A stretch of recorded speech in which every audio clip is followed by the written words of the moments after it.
IB Nation, what's going on? Notre Dame Recruiting Hour here, coming to you live on a Monday afternoon, the day after Christmas, because we never sleep. Here with my guy, Sean Davis, recruiting analyst here at irishbreakdown.com, as well as the co-host of the Lucky Lefty podcast. Make sure to go check out the show, hit the subscribe button on that podcast. Check out CFB Nation in general with a lot of great shows. Bill Benner, Bill Troche from Sporting News have a show on there. John Garcia Jr. from the national view of the recruiting process. And of course, Lucky Lefty Podcast. Make sure to follow this podcast as well on the Irish Breakdown Podcast Network. You can hit that like button, subscribe, hit that notification bell, because even after National Signing Day, the early signing day period at least ending, we have a lot more fun news to dive into with the All-Star Game circuit coming up very soon with high school football. Of course, the last game of the season, the Gator Bowl featuring Notre Dame against South Carolina, will be this Friday. We'll be covering that all week as well. So a lot of news as we continue to work through. And now we're going to get into a little bit of the 2024 recruiting class heavy on today's show. So I have a lot of topics to get into, including Braden Fisk committing to Florida State over finalists of Notre Dame and USC. We'll also be talking about the All-Star circuit, getting into the 2024 class, including some of the key areas that Notre Dame really needs to hit home runs with, and some of the key storylines and some players to keep an eye on in each of their positions. And then we'll be hitting the mailbag for the last segment of the show. So this one promises to be a little bit longer of a show. But of course, I got my man Sean Davis on here. So Sean, I can't start this podcast without saying, man, the day after Christmas, how was Christmas, man? How was everything going? I think I found out that my family never respected my fandom, bro. I got 5 hoodies. Okay. 5 Notre Dame hoodies. Mm-hmm. And all the years in my fandom, my family has never bought me a hoodie. Ever. All of a sudden this year, they bought me 5 hoodies.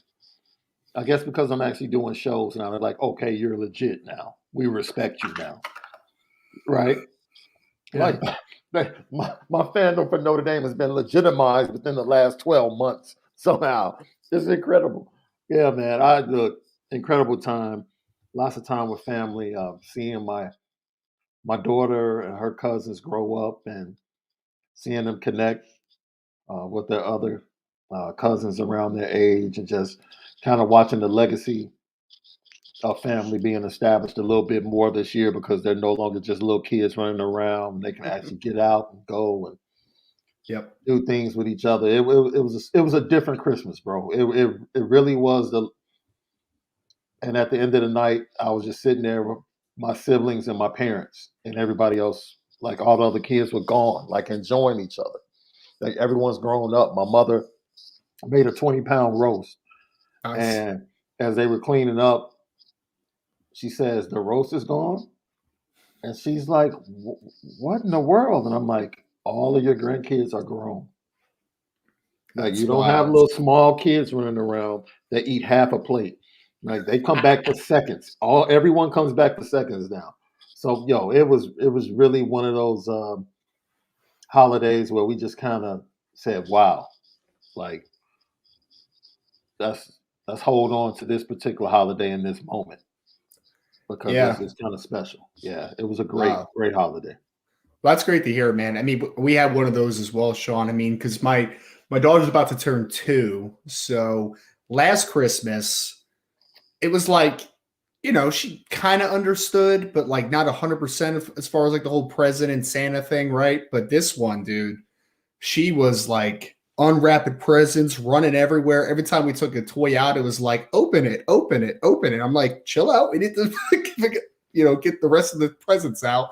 So we slept over my in-laws' house, did the whole Christmas morning thing there. Then my parents came over later, and I lied to you not, about halfway through opening presents with my parents, my daughter got up, walked out of the room, and just sat down because she was just overwhelmed with so many presents. It was wild, man. But it's a different feeling, man. I didn't know what to expect with it, Sean, but just kind of seeing your daughter experience everything, just trying to, like, seeing that for the first time. It's pretty interesting, man. So I was very happy to see everything in that world. So, man, it was really one of those moments that you take a snapshot mentally and hold on to. Like, yeah, this is something I'll still think about years down the line. And to the IB Nation, no, I don't have any leftovers. That was like one of the downturns as well. We don't have food to bring home like we used to in the past. Right. That's oh man, yeah, seriously. Because again, man, like I had we had like dinner over my in-laws, and they did like the more traditional stuff. I guess they did like ham, turkey, like that type of stuff, like all the Yeah. sides. And of course, my mom, who's you know full Italian, she's a Padula on her side of the Hmm. family, right? So Hmm. they came over a present. She brought me this whole can of just raviolis, meatballs, chicken, and the gravy and everything. And I'm just like, I already ate dinner, and I ended up eating a second dinner yesterday. So gotta chill a little bit, man. I was carbo loading a little bit yesterday. I'm starting to get into the different pastas, Uh-huh. right? My wife has done a great job getting me into the different type of pastas because growing up south side Chicago, it was mostly spaghetti. That was it, right? And then Mm-hmm. you grow into the fettuccine, you know. Yep. But I recently have fallen in love with ziti, CD's great. Yep. bro. Yeah, I got a couple of dishes over the holiday made with some ziti, and I was like, yo, where has this been my entire life? We Like, had what have that. I been missing? We had that. So again, my mom's side is Italian. So on Thanksgiving, it's nice because I'm not really a huge turkey person. We've talked about that on the show Right, before. right. But I went over there. I had some solid turkey at my mom's house. But she had baked ziti and everything ready for Christmas on that. On Thanksgiving on that side as well. So Hmm. yeah, Sean, we need to talk, man. I'll take you through the Italian side of things, You man. I'll get have you on to. some porchadellis, which are Okay. fantastic. If you've ever had those, they're like literally spaghetti that when it's cooked in water expands. So porchadelli means worm in Italian. So it's like a thicker spaghetti type of thing, but it's fantastic. So I'm definitely in. well, maybe we'll need to get like an Italian cooking podcast, but we do have to get into recruiting here on the show, unfortunately. But I appreciate everyone out there for being with us today. I'm very happy that Sean had a great Christmas. Anybody else out there that celebrates Christmas or celebrates another holiday during this season, I hope that you all had a great weekend as well. Sean, we need to start with a little bit of difficult news, I guess. It was a little bit of a bummer today. So we've been reporting for a while now. Former Western Michigan defensive lineman Braden Fisk, who's a very good football player for Western Michigan. I reported about a week and a half ago that he was down between three different football teams. One was Notre Dame, of course. One was Florida State. One was USC. But the top two for him was Notre Dame and Florida State. Those were the two teams that were sticking out. So, unfortunately, he made a decision today, committed to Florida State, which I know Braden personally, had him on the podcast before. Really good dude. I hope he does great down in Florida State. I truly do. But I was, I had a good feeling about Braden Fisk standings with Notre Dame and Notre Dame standings with Braden Fisk because he's a Michigan City, Indiana kid. So he grew up 35 minutes away from campus. Like that's where he grew up at his parents' house. And we were told that when he went on his visit to Notre Dame, and Braden told me this firsthand, that it was really emotional for him, and he really had a great experience because it was something that he grew up, he grew up a little bit of a Notre Dame fan. He did, right? So he got to experience like the alumni walk and just being on campus as a recruit. Because, he was a two-star kid that only had like 2 scholarship offers coming out, right? And obviously Notre Dame was not one of them. So got to experience everything in Notre Dame. Then he goes to Florida State a couple weekends ago and kind of shut it down after that because I guess he had enough data points to make a solid decision. Started making like a pros cons list, everything. And this is one that blindsided me a little bit because one, he told me originally that he wanted to do it in the beginning of January. Obviously, we're sitting here December 26th. He makes a decision. And I honestly did think that it was probably going to be Notre Dame. I did think Florida State was a factor, and I put that in on the message board at boards@irishbreakdown.com that Florida State was definitely going to be in the conversation. There's no doubt. But ultimately, he opts for Florida State. Now, from the background stuff, there's been some reports that NIL is included. We're still getting to the bottom of it because there's some sides that are saying NIL wasn't a factor, some saying that NIL was. regardless, Sean, I think we need to open up the conversation with this, man. I think we do. Because we're talking about a young man that was a MAC player at Western Michigan, grew up 35 minutes from campus in Michigan City, Indiana. This is a bad miss for Notre Dame. I mean, I don't know how else to paint it. I mean, if I'm being honest, right? Like this is a really good get for Florida State, a position of need for Notre Dame, playing interior defensive line. Kids listed at 6'5", 300 pounds. Really good football player, had some draftable grades leaving the spring this past year from the NFL side of things. And I'm not going to paint around this and spin this as like, oh, it's not a big loss. This is a big loss for Notre Dame. It is, because they had what I perceive to be the inside track. But as we're sitting, he is now committed to Florida State University, which it's a miss for Notre Dame. I don't know how else to paint it. Can I play devil's advocate for a second? And then I'll let you, kind of respond. We'll look at it from that, because you talk about the pros and cons. Mm-hmm. You mentioned everything that was heavily leaning towards Notre Dame. Mm-hmm. I think people, because they're in South Bend, may not pay attention to the landscape of college football as much as some others. And if you haven't paid attention to the landscape of college football, the job that Mike Norvell has done to kind of resurrect that program has been pretty good. And Mm-hmm. you can see that why Mike Norvell is respected as a solid coach amongst his peers. And if you're looking at the programs going into next year, possible return of Jordan Travis. Yep. They just flipped another recruit at quarterback to come in, so the quarterback room might be a little bit more stable if you're looking at it as a transfer. You look at the coaching staff. If I'm not mistaken, is Odell Hagens the defensive line coach? He's definitely there. Yeah, I know he's there. I'm Yep. not sure. I think he's the D-line coach. He's a well-respected coach as well. And then you look at this. I don't know how this plays. The last 2 or 3 years, or the last 2 years specifically, Florida State has had great success with transfers coming in and having great seasons on the defensive line, and then going into the draft.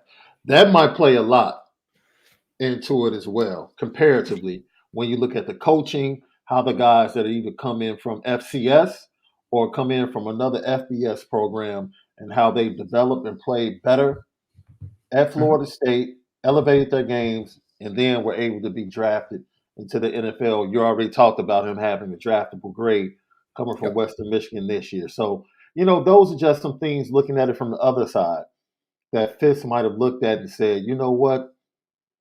As much as I love Notre Dame, it might be better for me to get a little bit get away from home and what I might love emotionally, and go to the business side of it and say, okay, this is a better move for me, business-wise and possibly football-wise. Just giving some people in the fan base a little bit of what he might have been thinking in order to choose Florida State. Yeah, I mean, I think that there were several factors. We had somebody that asked, and I think I started already. I did not. But basically, here he goes. So Salty asked this, Sean, to playing into your conversation, right? The other factors around this recruitment, right? Salty says, does he want a warm weather year? That was actually the one thing, Salty, that I thought originally when I started the conversation with Braden, that would be a big factor for him, because he's only been a Midwest guy, right? Like, he's been in Indiana and Michigan the entirety of his life. But I actually spoke to someone close to Braden about a week and a half ago that told me him going down to Florida was actually a negative potentially for him, as far as like being in a different environment and not being someplace that he's used to. Like, he's a defensive lineman and he's a physical one. So I think there's something to be said about he's wanting to be in like a cold weather environment. Like, he kind of thrives in that. So I don't think that that's a part of it, Sean. I really don't. I think that you made a couple great points. Like, they've had Jermaine Johnson transfer from Georgia 2 years ago. They had Jared Verse this year, who might go in the first round. The transfer from Albany. Like, Florida State is developing defensive line at a pretty good rate, although he's playing a little bit of a different position. But, Sean, I think we really need to have a conversation here, man, because we're not going to spend the entire show on this, obviously. But we have talked about this in spurts in this show over the last few weeks, obviously with National Signing Day right behind us now. We talked about Al Washington, the defensive line coach, who came to Notre Dame with a tremendous reputation as a recruiter. Tremendous. Absolutely tremendous. And in his first cycle in Notre Dame on the defensive line, Keon Keeley decommitted. Not going to put it all on him. I'm not, right? I'm not, because there were other factors that were unforeseen. Not putting that one all on him. I am putting one mostly on him, though, is that Jason Moore from DeMatha Catholic, who is going to Ohio State, was a player that was very high on Notre Dame.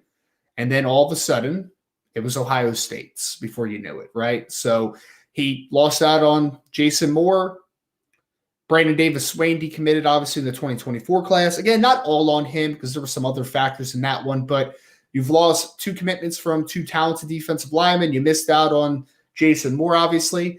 And then this defensive lineman in Western Michigan as a grad transfer, you missed that played football right in the state of Michigan and played his high school football right in your backyard. I feel like we have to have a conversation a little bit here about Al Washington, Sean, because I think 2024 is setting up, man, as kind of a make it or break it year from a recruiting perspective from Al Washington. Like, you just had a couple misses in 2023, which is supposed to be your strong point. And then you miss out on Braden Fisk, who someone asked this, and I wanted to pull it up because I would love to answer this real quick. Bill Walsh said, how likely is it that he would have started for Notre Dame next season? Bill, I would have been very surprised if Braden Fisk went to Notre Dame if he was not a starter for Notre Dame next year. I think he's a very good football player, and I think he would have filled a big need because we've talked about it also. Notre Dame doesn't have enough size up front. Well, this is a 6'5", 300-pound kid who's played anywhere from 1 all the way out to a 5 technique at Western Michigan. So I do believe that he would have started for Notre Dame, would have been I think he would have started the majority of the year, if not all of the year. So, but Sean, I think that we're now entering a 2024 class, and I'm glad that we're talking about it today because this is this 2024 centric show. It's a make it or break it year a little bit for Al Washington, man. I'm not saying his job's on the line necessarily, but I'm saying there's been some misses here, man, and it's not been a great sign so far. Well, it starts right now, right? The clock is ticking. And I think this Friday is going to be the preamble to what is probably the most important spring of his coaching career to this point. The development and the look of these young defensive linemen that might get some run and some tick. It's going to be important to see how they play against an SEC offensive line and a physical team in South Carolina. Will they be able to pressure the quarterback and make an imprint on the game? It's going to be vitally important. And then to go into the open period in January. There's no reason. Look, let me tell you something, and I mean this in all seriousness.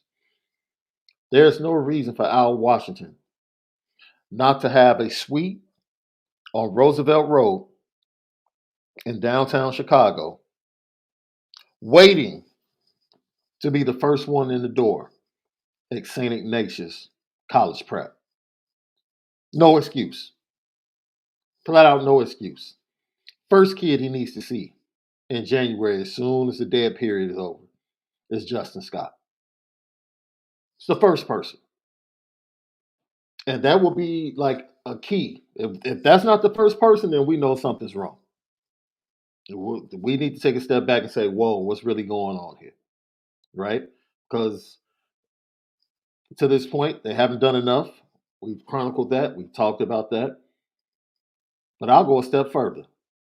When we step on campus in March, Ryan, and we go to the pro day, and we see that first practice, my eyes are going to be fixated on the interior of that line. I need to see if these youngsters, Jason Onye and Tyson Ford, are taking a step forward. I need to see if Aiden Gobert has taken a step forward. Physically, I know Josh Burnham has one of the fastest and quickest first steps in the defensive line room. What else has he developed? Does he have counters? Like, all of these things are things that we need to see. Like, this spring is vitally important on the recruiting side and the development side for that defensive line room. Yep. And hopefully he gets a veteran leader back and Justin Adamiola to kind of help lead that group. Mhm. Riley Mills will hopefully step up and be another leader. But if he's hanging what he's done at Notre Dame on the 23 recruiting class, including the decommitments, and Gabriel Rubio getting some run, Mhm. that's not good enough. Yeah. Well, and I think it's a great point too, Sean, because I forgot to bring this up, and I noticed some people were talking about it in the chat as well, and you just hit on it also, is that, look, recruiting is big time in college football. We know this, right? And Marcus Freeman has made that a premium. Coaching at Notre Dame is to be a great recruiter. We know that. If you are not a premier recruiter in college football, you can still be a really big asset to the team if you are a great developer and a great coach. I talked about this with the 2023 group, Sean. I think we talked about it on the Saturday show. It's not that Notre Dame still pulled in a very talented defensive line class in 2023, but it's a little raw, right? So with that lower floor, higher ceiling type of class, you need to have good development in order for those guys to hit close to their ceiling, right? So you're betting on yourself to be a premier. When you have that type of class, you're betting on yourself to be a premier developer. And if you're not, then you're in a little bit of trouble. If you're not recruiting at a high level and you're not developing at a high level, then you're not an asset. You're not an asset, right? No. So this is not only a make or break year from the recruiting side of things for Al Washington. I also think it's a big thing for you, Sean, because it's a great point. This past year, despite Isaiah Foskey having 11 and a half sacks, I don't think that we saw Isaiah Foskey take a massive step forward. I don't. No. I don't think that there was disappointing first 5 games, if we're going to be honest. Yes. Oh yeah, absolutely. And he was a player that he never added those moves to his arsenal. He's still a pretty raw football player with hand technique. Jason Adamalola was beat up a little bit this year. He was, but even when he played and he was effective, still was about the same as he was last year, right? I mean, I guess my question is, outside of maybe Howard Cross, of guys that we saw last year into this year, how many guys took a step forward? I think they all played about the same, if not regressed. I would agree. Jason Adamiola has been Mr. Almost for like 2.5 seasons. Like constantly getting to the backfield and almost making the play, almost making the tackle for loss. Like the physical talent is there. Like we never saw that next step of being consistently the player that can disrupt and make the play. And that goes to what you're saying. Like the discord that was heard about and spoken about and rumored, specifically in that room early in the season, what it was about, where did it come from, what is concerning, is concerning, to all of us that are close to the program. So it's one of those things where you think about Mike Elston. I see some people in the chat talking about missing Mike Elston. Look, Mike Elston wasn't the greatest recruiter, but I can tell you one thing. He could develop guys, specifically guys that were 3 stars, that were long athletes. He found a way to develop them into NFL guys. And that was his specialty, right? You talked about it. You're not going to be an elite recruiter, then you better be darn good at development and teaching the game. And that's something that Notre Dame's going the wrong way. Everything else, in my opinion, around the program is surging forward. Can't have 130 yards per game given up on the ground. That just can't happen.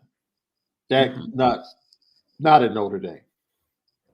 That can't happen. Heck, I feel like even if Bob Davie had a defense that could stop the run, like maybe they couldn't stop the pass for a darn, but when you start getting up to 130, 135 yards per game on the ground, you're going in the other direction. And this has been a trend, to be fair to him, that really started before he got here. But they have to find a way, whether it's transfer portal, recruiting, or development, to kind of plug that hole before the entire dam just kind of breaks. And it may end up in someone not being part of the program, unfortunately. Yeah, I mean, it's so many great points. And I would say this too, Sean, is kind of just comparing him to Mike Elston, that's obviously at Michigan now. I think it's a great comparison because Mike Elston wasn't a great recruiter. He wasn't. He was a good recruiter, sure. He was a really good developer the last few years. There's no doubt. Guys got better under Mike Elston over the last few years. Like, there's no doubt about it, right? So that's where we are, though, man. There needs to be a conversation, obviously, moving forward about defensive line recruiting and the development that needs to stay forward. It's a big year for Al Washington. Again, not calling for his job or anything. It's just there's been some misses. There has. And there's been a lack of development in the first year. Going to give it a second year. Let's see what it looks like. Let's see what 2024 looks like for the defensive line side of things. Let's see if they can take a step forward. If they can, then we're trending in the right direction. But as of right now, it's not good enough at Notre Dame. It's just point blank period to it, right? So that is the news. Braden Fisk, unfortunately, going to Florida State. So I want to cover that real quick as we get more intel into the actual decisions, because I see some people in the chat put in that they're, look, there's been a lot of reports about the Braden Fisk thing. I just want to put this out there real quick, okay? There's been a lot of things about NIL thrown out there, and there's a lot of conflicting reports going on right now. When we have the absolute truth, the real truth, go to boards.irishbreakdown.com, and we'll put some intel on what went wrong and why Braden Fisk ultimately opted for Florida State. So that's the bad news to start this podcast, Sean, but we're going to get into a little bit of high school recruiting talk next. Start talking about the All-Star Game circuit for the Notre Dame commits in the 2023 class. So, Sean, the first one I want to talk about is an All-Star Game that I will be at in January. January 7th, the All-American Bowl, which I believe was the U.S. Army game that is now called the All-American Bowl, will be played in San Antonio, Texas. I will be heading out there on January 2nd and staying throughout the game. So I'll be out there to cover all the recruits Notre Dame has in the game. As of right now, Notre Dame has a lot of guys in that game. That's the game that is most heavily Irish out of the two main bowl All-Star games. So on the East team, Brendan Vernon will be there. Defensive end, 2023 out of Mentor in the state of Ohio. Boubacar Traore out of Catholic Memorial in the state of Massachusetts, defensive end. Drake Bowen, our own Drake Bowen, and out of Andrean High School in the state of Indiana, will be in attendance on the East squad at the All-American Bowl, as will Adon Schuler, safety out of Irvington High School in New Jersey. On the West side, Sean, we got Kenny Minchie, quarterback out of the state of Tennessee, Pope John Paul. We have Rico Flores, who is in the game out of Folsom High School, although Rico will not be able to play in this football game due to the foot injury that he suffered during the playoffs.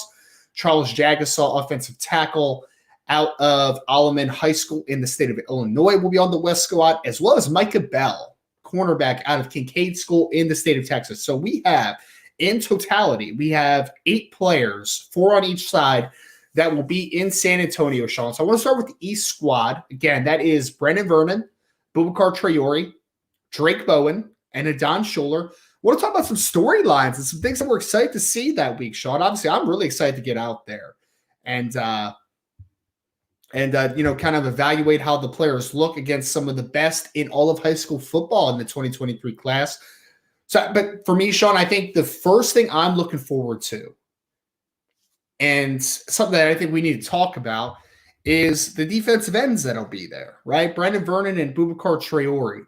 I think it's a great opportunity in an all-star game circuit and that atmosphere for guys like Brendan Vernon, who plays in a system at Mentor High School that doesn't ask him to pin his ears back and go a ton, right? He's playing 2-gapping a ton, playing the run, more of a contained player. In the practices, there's going to be one-on-one opportunities for Brendan Vernon to peel his ear back and just go, pin his ears back. Boubacar Traore is another kid that he was banged up a little bit this year. We have not heard that we've heard no reports that he is not going to be a participant in practice. So as of right now, we have 2 raw pass rushers that are both incredibly talented, incredibly long. Brendan Vernon, 6'5", 275. Boubacar Traore, 6'4", 250 plus with a 80-inch wingspan reported. They get an opportunity to go 1-versus-1 in some of these pass rush reps, Sean. And I'm excited personally to see what they can do in those one-on-one opportunities. How refined are their hands? What do they look like when they are attack-style players? We get to see the defensive line in the 2023 class and just see what natural ability they have to get after the passer. I think that's going to be my main takeaway from the week and something I really want to see in San Antonio.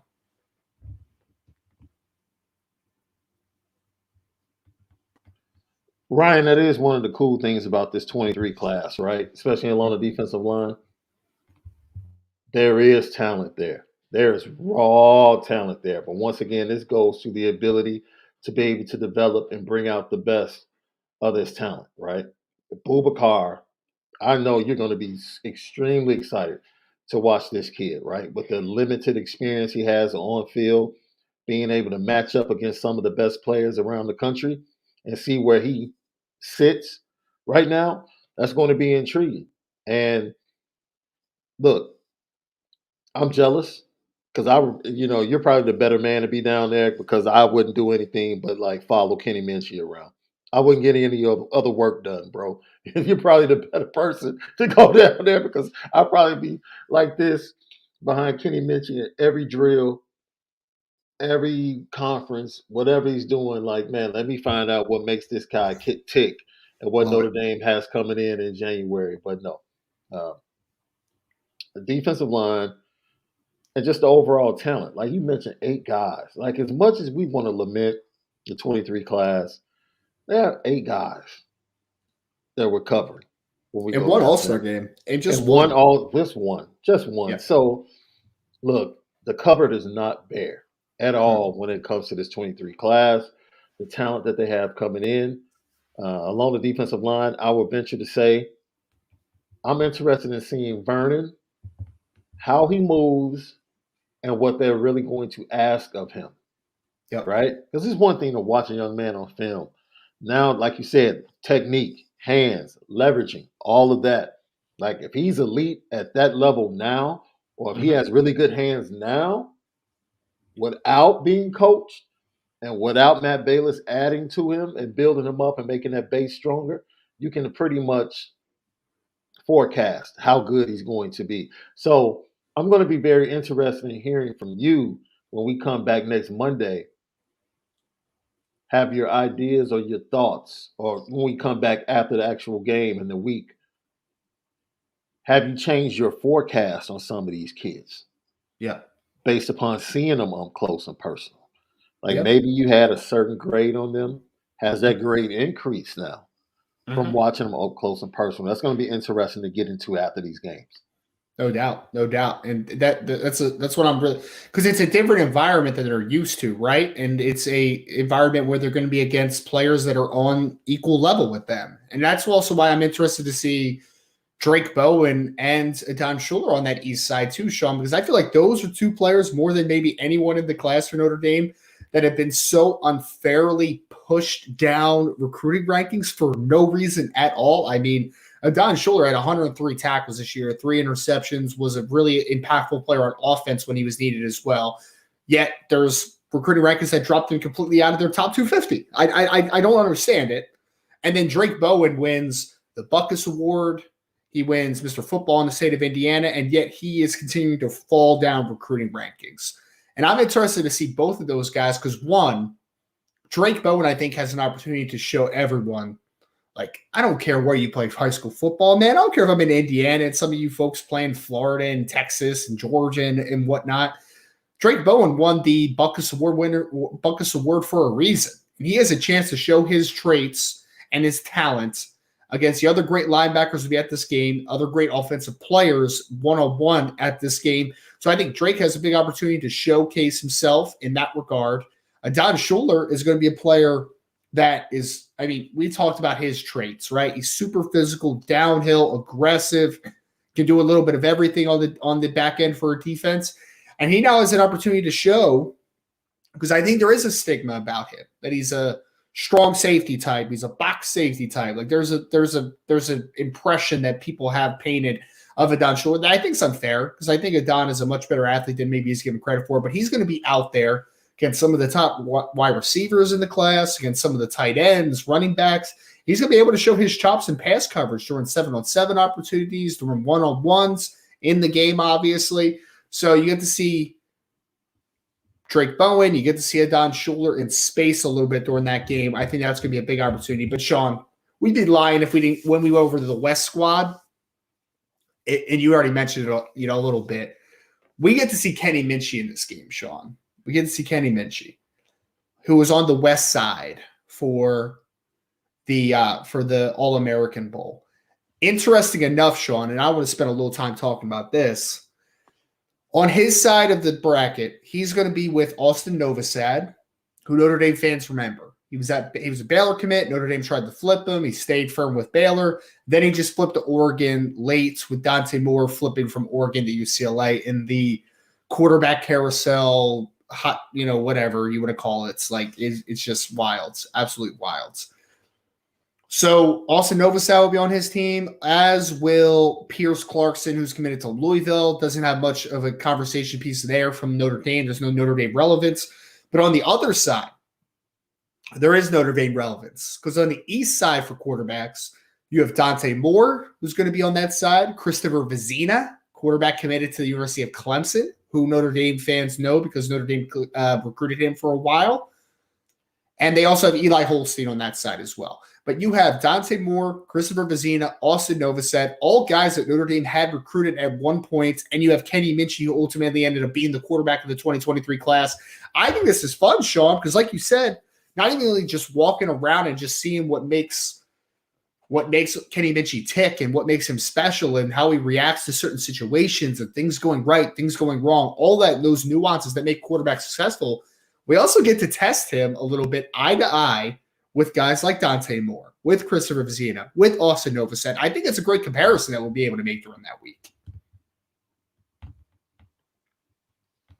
I'm interested. See, this is why I'm jealous, man, because you're going to get to watch his mannerisms, how he operates, how he moves around other great players. How is he like in the huddle? Does he command the huddle? That's what I really want to know. Like, we watch the film. We know his pre-snap anticipation is fantastic. We know his early reads and his accuracy and his ball, his touch, how he can change the throw depending upon the situation. He can zip it in there. He put a little loft on there. And at that age, that's rare to find quarterbacks that can do that. So we know how special he is in those physical areas. But I want to know, like, as a leader and mentally, like, who this kid is. Like, just watch his vibe. And he come, man, his mom is an absolute sweetheart. I mean, she's an absolute sweetheart. Comes from a great family. Had a chance to talk to them last week. And, his first game, I give you a tidbit. The quarterback who started the first game he ever went to, first Notre game he ever went to, was the 2014 Music City Bowl. Do you know him personally, Sean? You know him personally? Oh, that quarterback that started? Yeah. I kind of know him personally. So that gives you a little background like this. This is no joke. When they say Notre Dame was tugging on his heart the entire time that he was committed to Pitt, it's the real deal. Yeah. So, he's coming into this situation, and he's an early enrollee, and what you see that week is what's going to transfer over to Notre Dame. And you start developing that young man.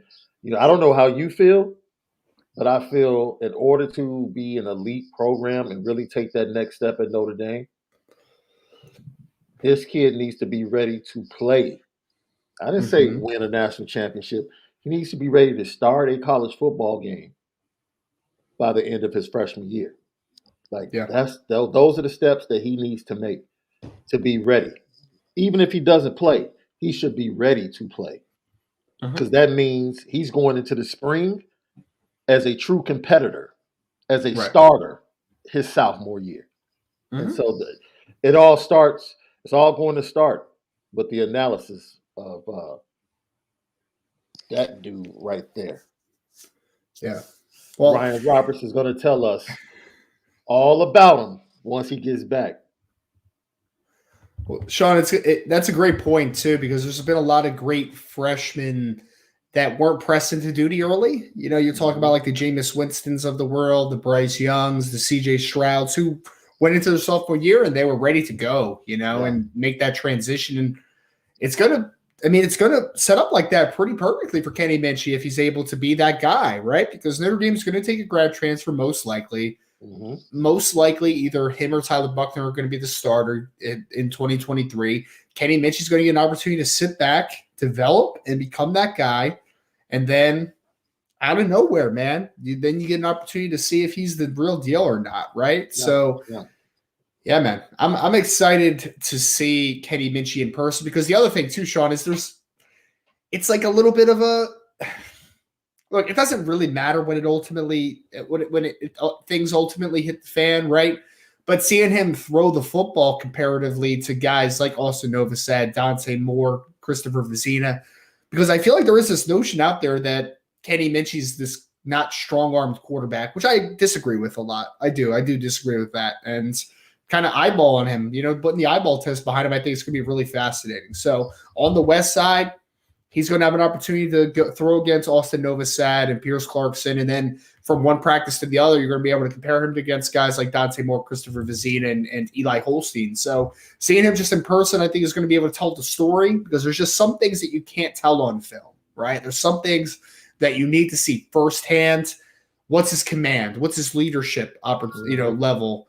And I mean, honestly, Sean, this might be an overrated thing in an all-star game, and people might think this is kind of silly, but what is he like as a leader coming in an all-star game setting with a bunch of guys that he doesn't know for the most part, right? Does he have that command? So, yeah. And I just saw someone said, is Clarkson a 2024 quarterback? No, Pierce Clarkson is the quarterback from St. John Bosco. Yes, he's from St. John Bosco. He is going to Louisville this year. So he is a 2023 quarterback. So that's going to be fun to watch. And then the other two guys that we'll keep an eyes on, Sean, like I said, Rico Flores is not going to be available, I believe, during this week, barring some miraculous get back from health with the foot injury that cost him the latter portion of the playoffs. But you have Charles Jagasaw. Yes. Mr. Miyagi with his hands rubbing in the back. Love it, man. Love it. Now I'm getting sidetracked, Sean. Now I'm thinking about like Cobra Kai and all the type of stuff. You're the worst right now, man. You're getting me preoccupied. I'm just kidding, man. I'm just kidding. But we got Charles Jagasaw, Sean, who is, as of right now, scheduled to participate in this game. And Micah Bell, cornerback. I'm excited for two different things, Sean. I'll let you comment on whichever one you would like to. So Charles Jagasaw, for one, has the opportunity in true pass sets to go one-on-one with a lot of talented pass rushers. Go look at the roster. There's a lot of really good pass rushers that are set to be in San Antonio. It's a crazy roster this year. But Micah Bell as well is another guy I'm looking forward to because one thing that I have talked a little bit about, and I talked about during the signing day show, is that Micah Bell at Kincaid School was the best athlete on the field at every point, right? So he was asked to be a punt returner. He was asked to be a kick returner. He was asked to be a running back. He was asked to be a corner. I'm excited to see him in this setting because he gets to just be a cornerback, Sean, and he gets to just show his skills there. So I don't know if either one of those are ones that you want to comment, what you're looking forward to out of Charles Jagasaw and Micah Bell, but I'm excited personally to see Micah Bell get an opportunity to just be a cornerback for a week. Charles Jagasaw is a young man that has continued to grow. The junior film compared to the senior film, we know about Harry Heaston, and now it's been established, talking and hearing from Sullivan Absher last week. I think every offensive line recruit in the 23 class had their film broken down and given some tidbits to go into their senior season to work on. And Charles Jagasaw took that, on his recruiting trip and, man, ran with it this season. I mean, you guys have talked about the jump that he made. The athleticism was always there. The feet, he could have been a little bit better with his hands in his junior year. That's something that improved. And he's a two-way player, so the tenacity. This is not somebody that's just,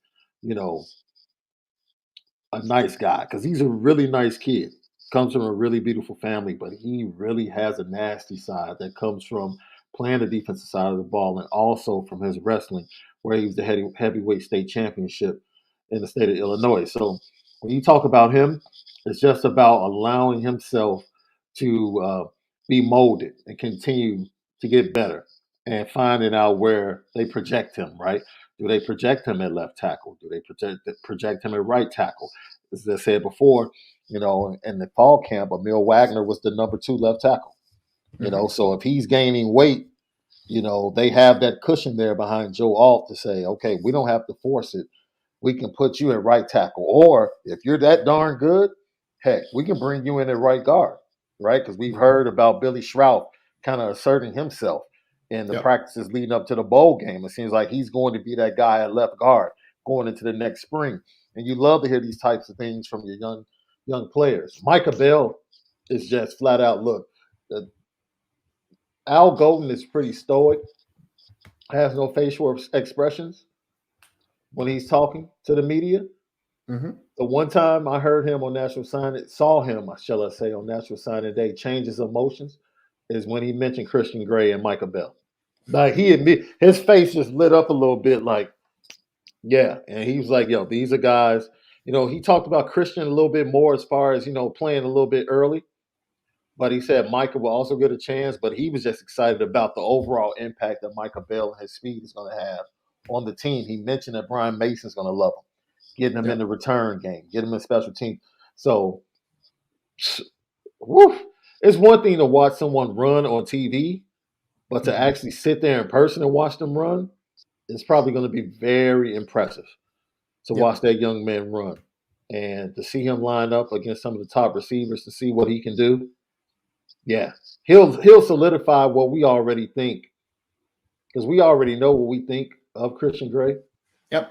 But watching him play one position, if he plays well against those receivers, then you sit back and say, yeah, that's a top 3, top 4 group of cornerbacks coming in the South Bend in the 23 class. Yeah, I mean, I already think that, man. I think that, especially because they go together so well too, Sean. Because I mean, Christian's that long man-to-man corner who's got good zone instincts as well, but just long everywhere, man. It makes plays on the ball. Micah Bell is that dude that could just turn and run with everyone. A little bit smaller, but he could play inside and out a little bit. I think Christian Gray and Micah Bell are going to be a tremendous tandem long-term for Notre Dame. So excited to see Micah Bell. I'm excited to get down to San Antonio again. That game is December 7th. And we'll have coverage all week leading up to the game, as well as coverage during the game. Brian Driscoll will be, I believe, at the Under Armour game a little bit. That Under Armour All-American game is out in Orlando. I think we'll also have John Garcia Jr. that will be on the scene there as well to give a little bit of analysis, because there's 3 football players committed to Notre Dame that will also be at that game, Sean. So we had 8 players in San Antonio, 3 more players in Orlando for the Under Armour game. On Team Phantom, Jeremiah Love, star running back out of Christian Brothers in St. Louis, Missouri, will be there. And on the other side, on Team Speed, they'll have Braylon James, wide receiver out of the state of Texas, Stony Point High School, formerly at Del Valley, as a junior, will be there, as well as Jay Nosbury out of University Lab in Baton Rouge, Louisiana. So a few of the things that I'm excited for, Sean, I want you to come on any of them or all of them as things that you are excited about. Jeremiah Love showing the versatility during this game this week, I think is going to be fun, right? The ability to run some routes out of the backfield, win in space. It's tough sometimes for running backs to really show their worth in all-star events because it's limited contact or in practice and all that great stuff. So the running instincts sometimes aren't always on full display. But a guy like Jeremiah Love, who does so many good things in space and as a pass catcher, I think could really show out in Orlando. Jay Nosbury, I think, is going to have an opportunity to show that he is just a modern fit into how the game is played today, man. He is about 6'1", 210, 215-pound linebacker who really moves fluently in space, sideline to sideline speed. So in this game that is going to have, during the week, is going to have a lot of 7-on-7 and 1-on-1 opportunities. I think Jay Nosbury has a chance to shine in those events. And then Braylon James. I mean, Sean, one thing we didn't talk about is Braylon James had a really nice season this year for Stony Point. Had a best season of production he had as a high schooler in general. But quarterback play, he had some injuries at quarterback. He had some inconsistencies at the quarterbacks that were throwing him the football. I'm excited to see him with good quarterback play around him, man, to see him let loose a little bit and take the top off the defense. So Braylon James, Jaden Osbury, Jeremiah Love should be another nice showing in Orlando for the Under Armour game. Yeah, you hit the nail on the head with all three players. I am just like you hearing Glenn James talk about the limitations that were put on the offense because of the quarterback situation in high school there at Stony Point. Um, I'm right with you. I'm looking forward to seeing him. High ceiling kid, very athletic, can go up and kick the ball, high point the ball, get the 50-50 balls, back shoulder, take the top off the defense. I want to see him be able to do all of that in the practices and in the game. Jeremiah Love is who he is. I feel like he is the most in the 23 class.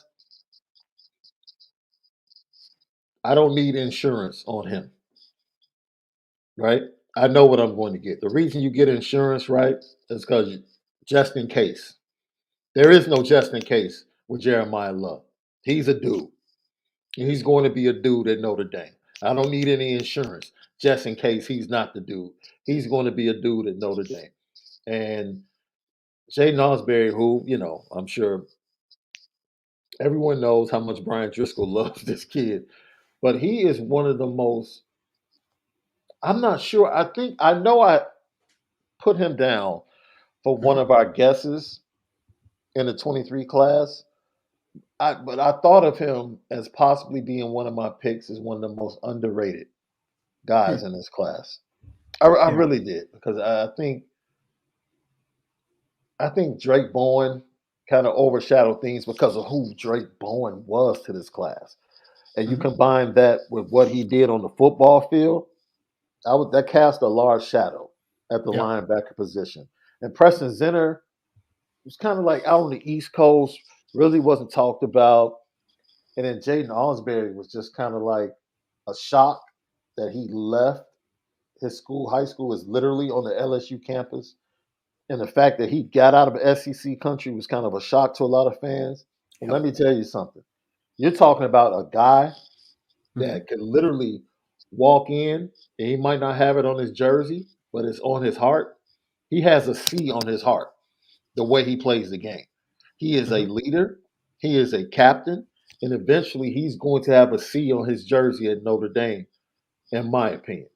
So for me, I think he has a lot of qualities that have kind of been overshadowed, that now he's the type of kid, Ryan, that's such a team first kid that when you put him in an all-star type situation where he can finally go for his, he's going to make your eyes pop a little bit like, oh, I didn't know he could do that.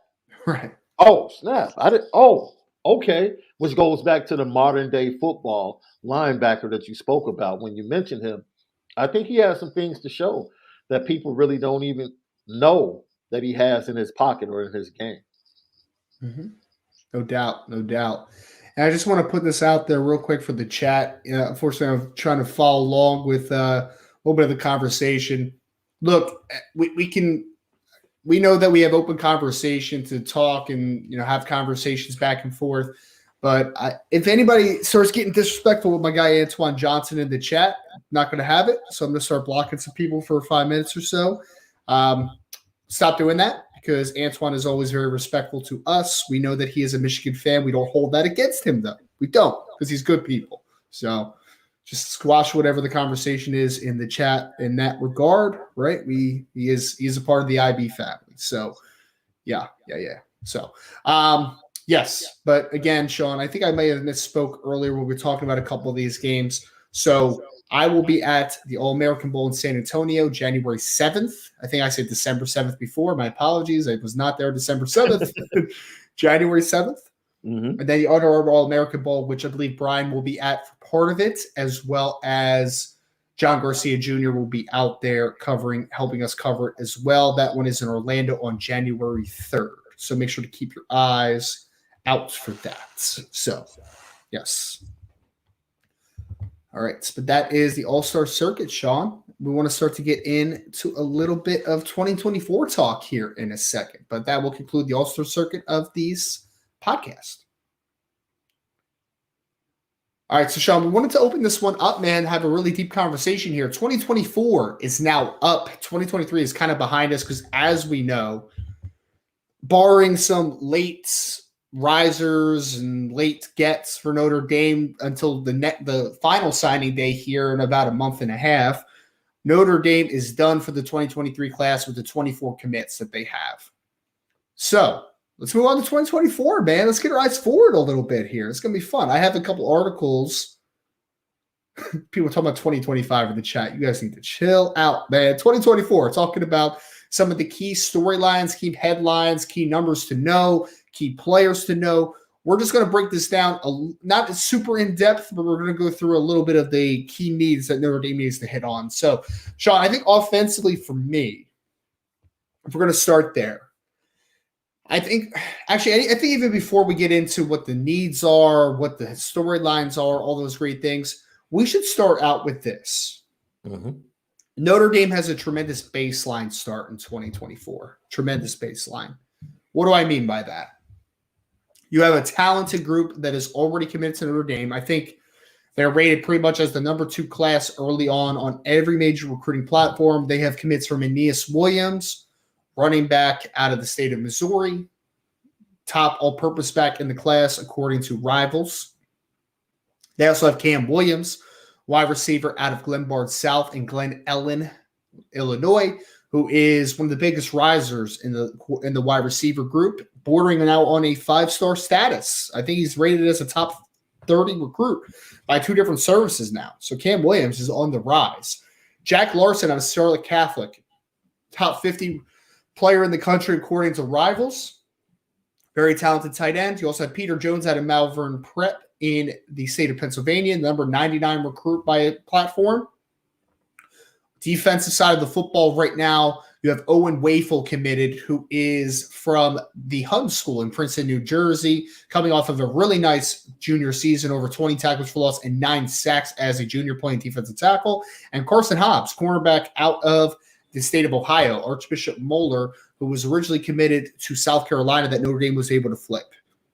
Now, I skipped over one player there, Sean, because the reason that Notre Dame's in such a good spot is not only do they have a plethora of very talented recruits, they also have their quarterback, CJ Carr, out of the state of Michigan, Saline High School out there, who is, when Notre Dame picked him up, he was considered a 5-star by 2 different platforms. He's still considered a top 30 recruit by at least 2 different platforms. I believe 247 has him there, and then I think it was Rivals that also had CJ Carr as a top 30 national recruit. So I think we need to start the baseline, man. We know how important it is for Notre Dame to have a quarterback in the class, for any school this early on in the process to have a quarterback.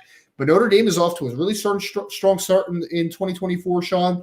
I know you've seen it because I've seen it a ton on Twitter already. Guys like CJ Carr and Cam Williams and Aeneas Williams talking about who's next for 2024. So they are building.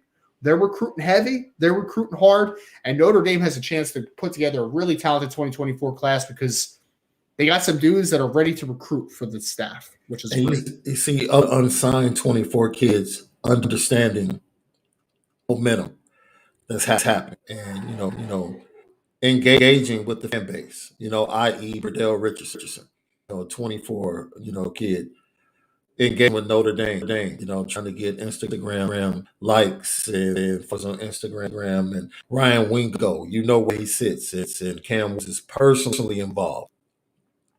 And Ryan Wingo continue that St. Louis connection along with Jared McClellan and 24 class. Then you have oh man, I don't know. The Smith is that from Connecticut? Jacob. Oh, Jacob Smith, yeah. Mm-hmm. He has, he's cutting his list down soon. You have a light Russian. You have oh man, that beast Carter Nelson. Oh, that dude.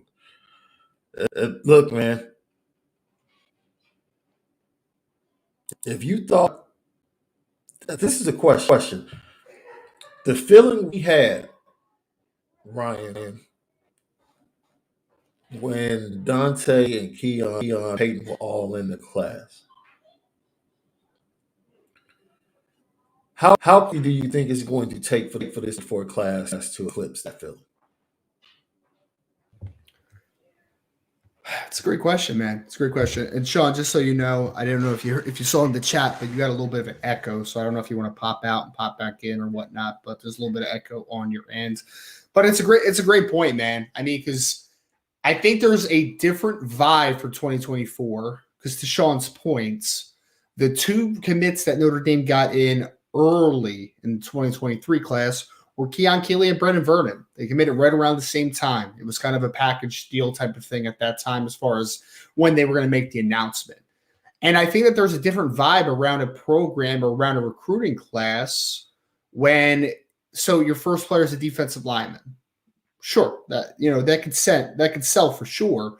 But especially a guy as great as Keon Keeley is and as great as Brendan Vernon is and was considered at the time.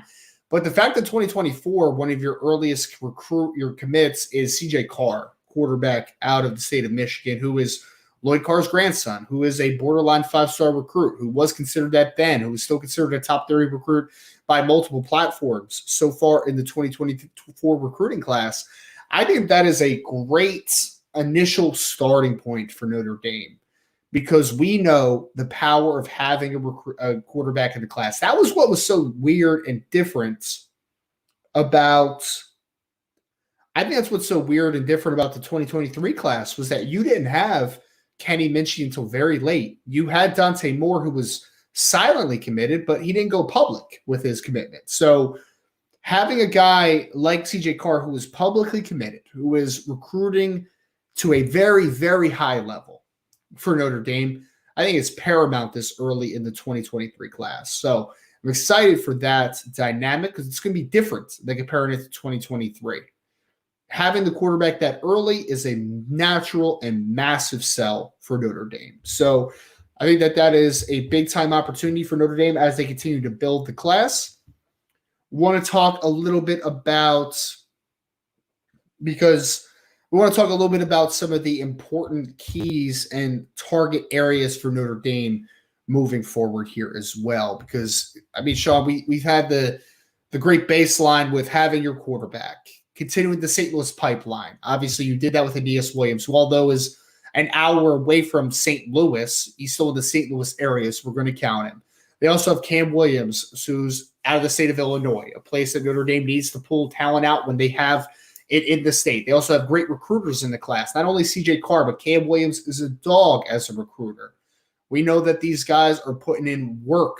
Jack Larson putting in work trying to recruit some dudes in the 2024 class. I know Carson Hobbs is a guy that is very vocal with other recruits as well behind the scenes. So they have a great baseline to work with. And I think the spot that I want to start with, Sean, is the wide receiver group. Because Notre Dame already has Cam Williams. It's a fantastic start, man. Right now, if the ranking ended today, Cam Williams would be a higher ranked wide receiver than any receiver in the 2023 class. And we know how I feel about the 2023 wide receiver class. I know you're a big fan as well. I know Brian's a big fan. So Cam Williams is a massive get, man. And they were a little bit ahead of the curve on that one too, Sean, which we don't talk about enough. Because Cam Williams was a real good player when he committed to the University of Notre Dame. But after his junior season, he went from really good football player to borderline elite wide receiver. That's what he did.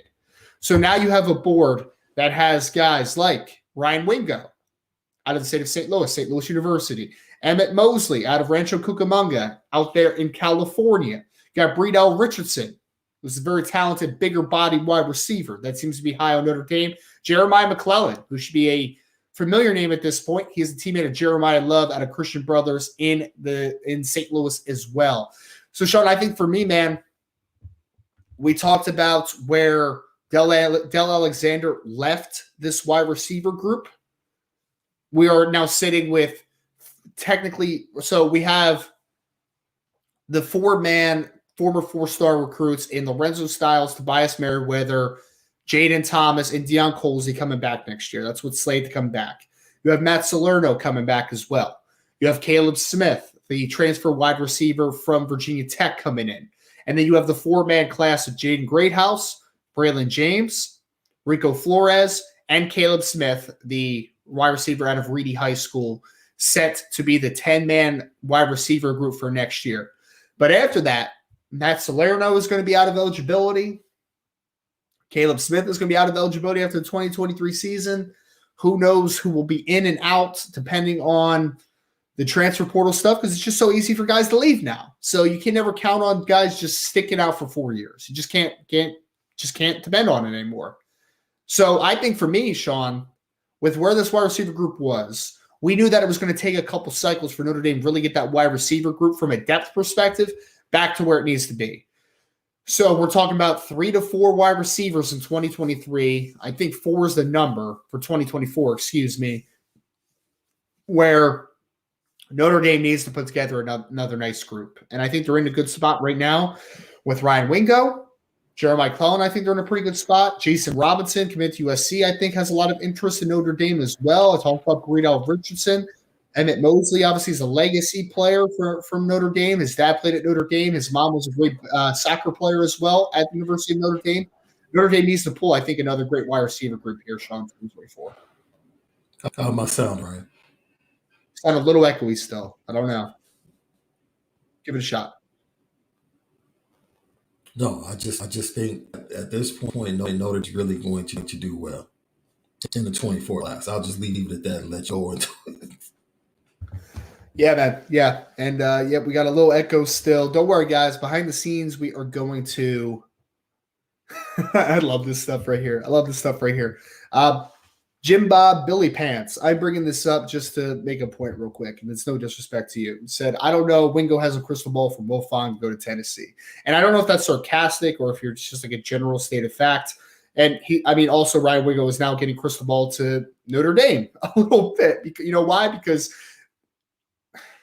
I'm gonna refrain from saying what I 100% want to say there and say this.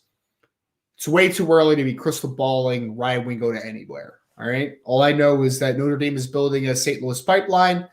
I think that there's a lot of players they already have committed in the class, including Jeremiah Love in 2023, Christian Gray in 2023, Aeneas Williams in 2024 that have relationship with Ryan Wingo. And I 100% do think that Notre Dame is a massive player for Ryan Wingo. Am I going to say that would I crystal ball him today? No, because we don't do crystal balls here. But I will say this. I think Notre Dame has a very good opportunity to get Ryan Wingo. I do not think this is a foregone conclusion that it's Tennessee. I mean, from one of the first times I spoke to someone close to Ryan Wingo, which was a coach on the staff over there at St. Louis U, I mean, Ryan Wingo, I don't think is in decision-making mode anytime soon, man. I just don't see it. Just don't see where we are with that right now. So I do think Notre Dame is in a really good spot, though, with Ryan Wingo. I think guys are pushing with him tremendously. I mean, every time you hear one of these guys from Missouri make a commitment or talk to media, I mean, Jeremiah Love, when I did an interview with him right before we committed, talked about already recruiting guys like Ryan Wingo, like Jeremiah McClellan. When you heard Aeneas Williams making his commitments to Notre Dame, one of the first persons he talked to with, I think it was Rivals Clint. He talked a little quick Cosgrove, He said, Ryan Wingo, come on down. You're my guy, right? So I do think that they're in a very good place with Ryan Wingo. Need to close, obviously. I know people are going to bring up NIL conversations. Look, I haven't asked Ryan Wingo word for word if he's an NIL kid, but all I'll say is I would be surprised if that was the main factor in his recruitments. All right, that's just my speculation. That's my belief based on conversations from people near him. That's just all it comes down to, right? I think education is big for Ryan Wingo. I think relationships are big with Ryan Wingo. Does that mean that he's going to Notre Dame? No, it's not what that means. But it does mean that I think Notre Dame has a very good chance at him. So just want to pop that one up there as well. Talking a little bit about Emmett Mosley, obviously, legacy player who played a little bit inside and out, missed his sophomore year with injury. I haven't been able to watch the junior film, but I've heard he played really well as a junior. Braden Richardson, I know, is a guy that's been flirting with Notre Dame fans online a little bit as far as having an announcement and, wanting guys to like his Instagram and stuff. And I wouldn't always feed into all that social media stuff, but I do think that Braden Richardson does have some interest in Notre Dame, so we'll continue to monitor that one as well.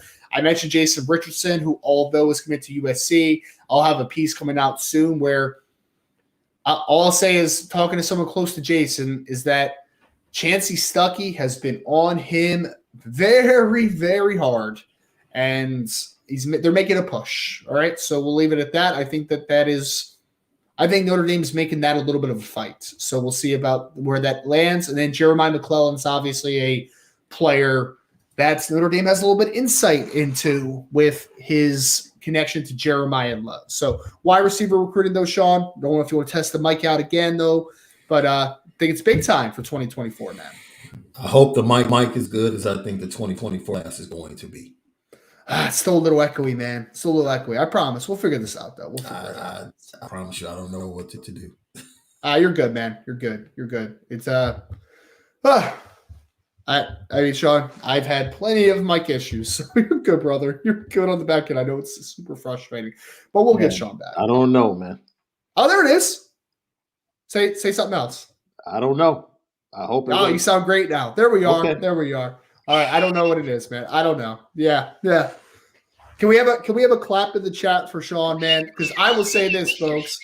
I'll say this. You have no idea how frustrating it is, and I can speak from experience, to figure out stupid microphone issues on the back end. It is absolutely terrible. So please, quick golf clap for Sean, because you all have no idea how frustrating that is, man. That is so frustrating, brother. It really is.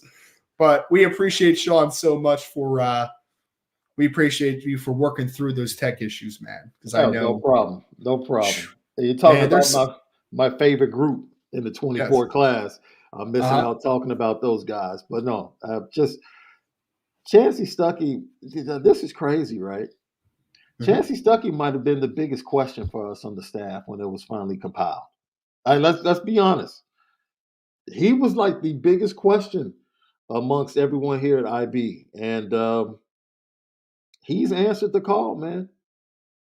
He really has. I mean, to the point that even when he misses out on someone, you feel good about what he has. Or when he shifts gears on a potential guy to someone else, there's a reason, right? That we can go back, we really take a big picture look. There were times where he was the leader for Tayshaun Lyons. There were times when he was the leader for Rodney Gallagher. There were times, just look at the misses or the guys that eventually went elsewhere, in addition to the guys he got, right? Mm-hmm. He didn't miss out on his transfer guy. Yeah. No, he didn't. So you're right. Look, you have to feel really good about Chancey Stuckey in his 24 class. And I think they're going to come away with a top 5 wide receiver group. I mean, Sean, can we think about it for a second? Let me put a hypothetical 4-man class out there, and you tell me how good this class is. Ready? So let's say Notre Dame obviously has Cam Williams already committed. What if I told you they get Ryan Wingo, Jeremiah McClellan, and they get Jason Robinson in the slot, or Emmett Mosley in the slot? When's the last time Notre Dame had a class like that, man? That's 2 wide receivers in Cam Williams and Ryan Wingo that I would say are borderline top 25 players in the class right now. Right now, yeah. And then you have Jeremiah McClellan, who I would argue is a top 100 player in the class right now. And then you have Emmett Mosley and Jason Robinson, I would say are top 150 guys in the class right now. When's the last time you had that, man? I don't know if you ever had that. I mean, they obviously have at some point. I'm being hyperbolic, but it's been a while, man. It's been a while, I would say. I actually love it. I love them being aggressive and going out and casting a wide net, literally, regionally, on the map, in every way you can imagine, right? Yep. He gets 3 guys from the state of Texas, which was pretty much his strong suit where he was coming from, right? So that was a good way to lay his foundation. Had previous relationships, go get those guys, bring them in. Getting a Rico from California to come in, now you have the Robinson kid and his brother watching that. Jaden Robinson. Yeah. And it's absolutely impressive. A Ryan Wingo kid, which is, okay, we got this pipeline to St. Louis. Jeremiah McClellan, we got this pipeline to St. Louis. Let's keep working that. It's an impressive group, man. It's an impressive group. And if you think the 23 class is impressive, this 24 class could definitely trump it. Now, this is the crazy thing. They might trump the 23 class by the time we hit fall camp, by the end of spring. They literally might have the guys you mentioned in the class. And that's an incredible feat. That just speaks to because once again, they were playing from behind offensively with the 23 class. And now with CJ Carr in tow and Cam Williams, yes, they definitely have the honey to draw the rest of the bees to the yard in that wide receiver room. And I think that you give a lot of credit to CJ Carr being in the class, right? Like that's attractive to have a quarterback of that caliber in the class. So, yeah, I think wide receiver is going to be a really fun thing to watch. And you know what else, Sean? I'll put this out there. Look, Chancey Stuckey did a tremendous job in 2023. There's no doubt. I mean, we had Tom Lemming on, who's one of the most respected players in the recruiting world, as far as personalities.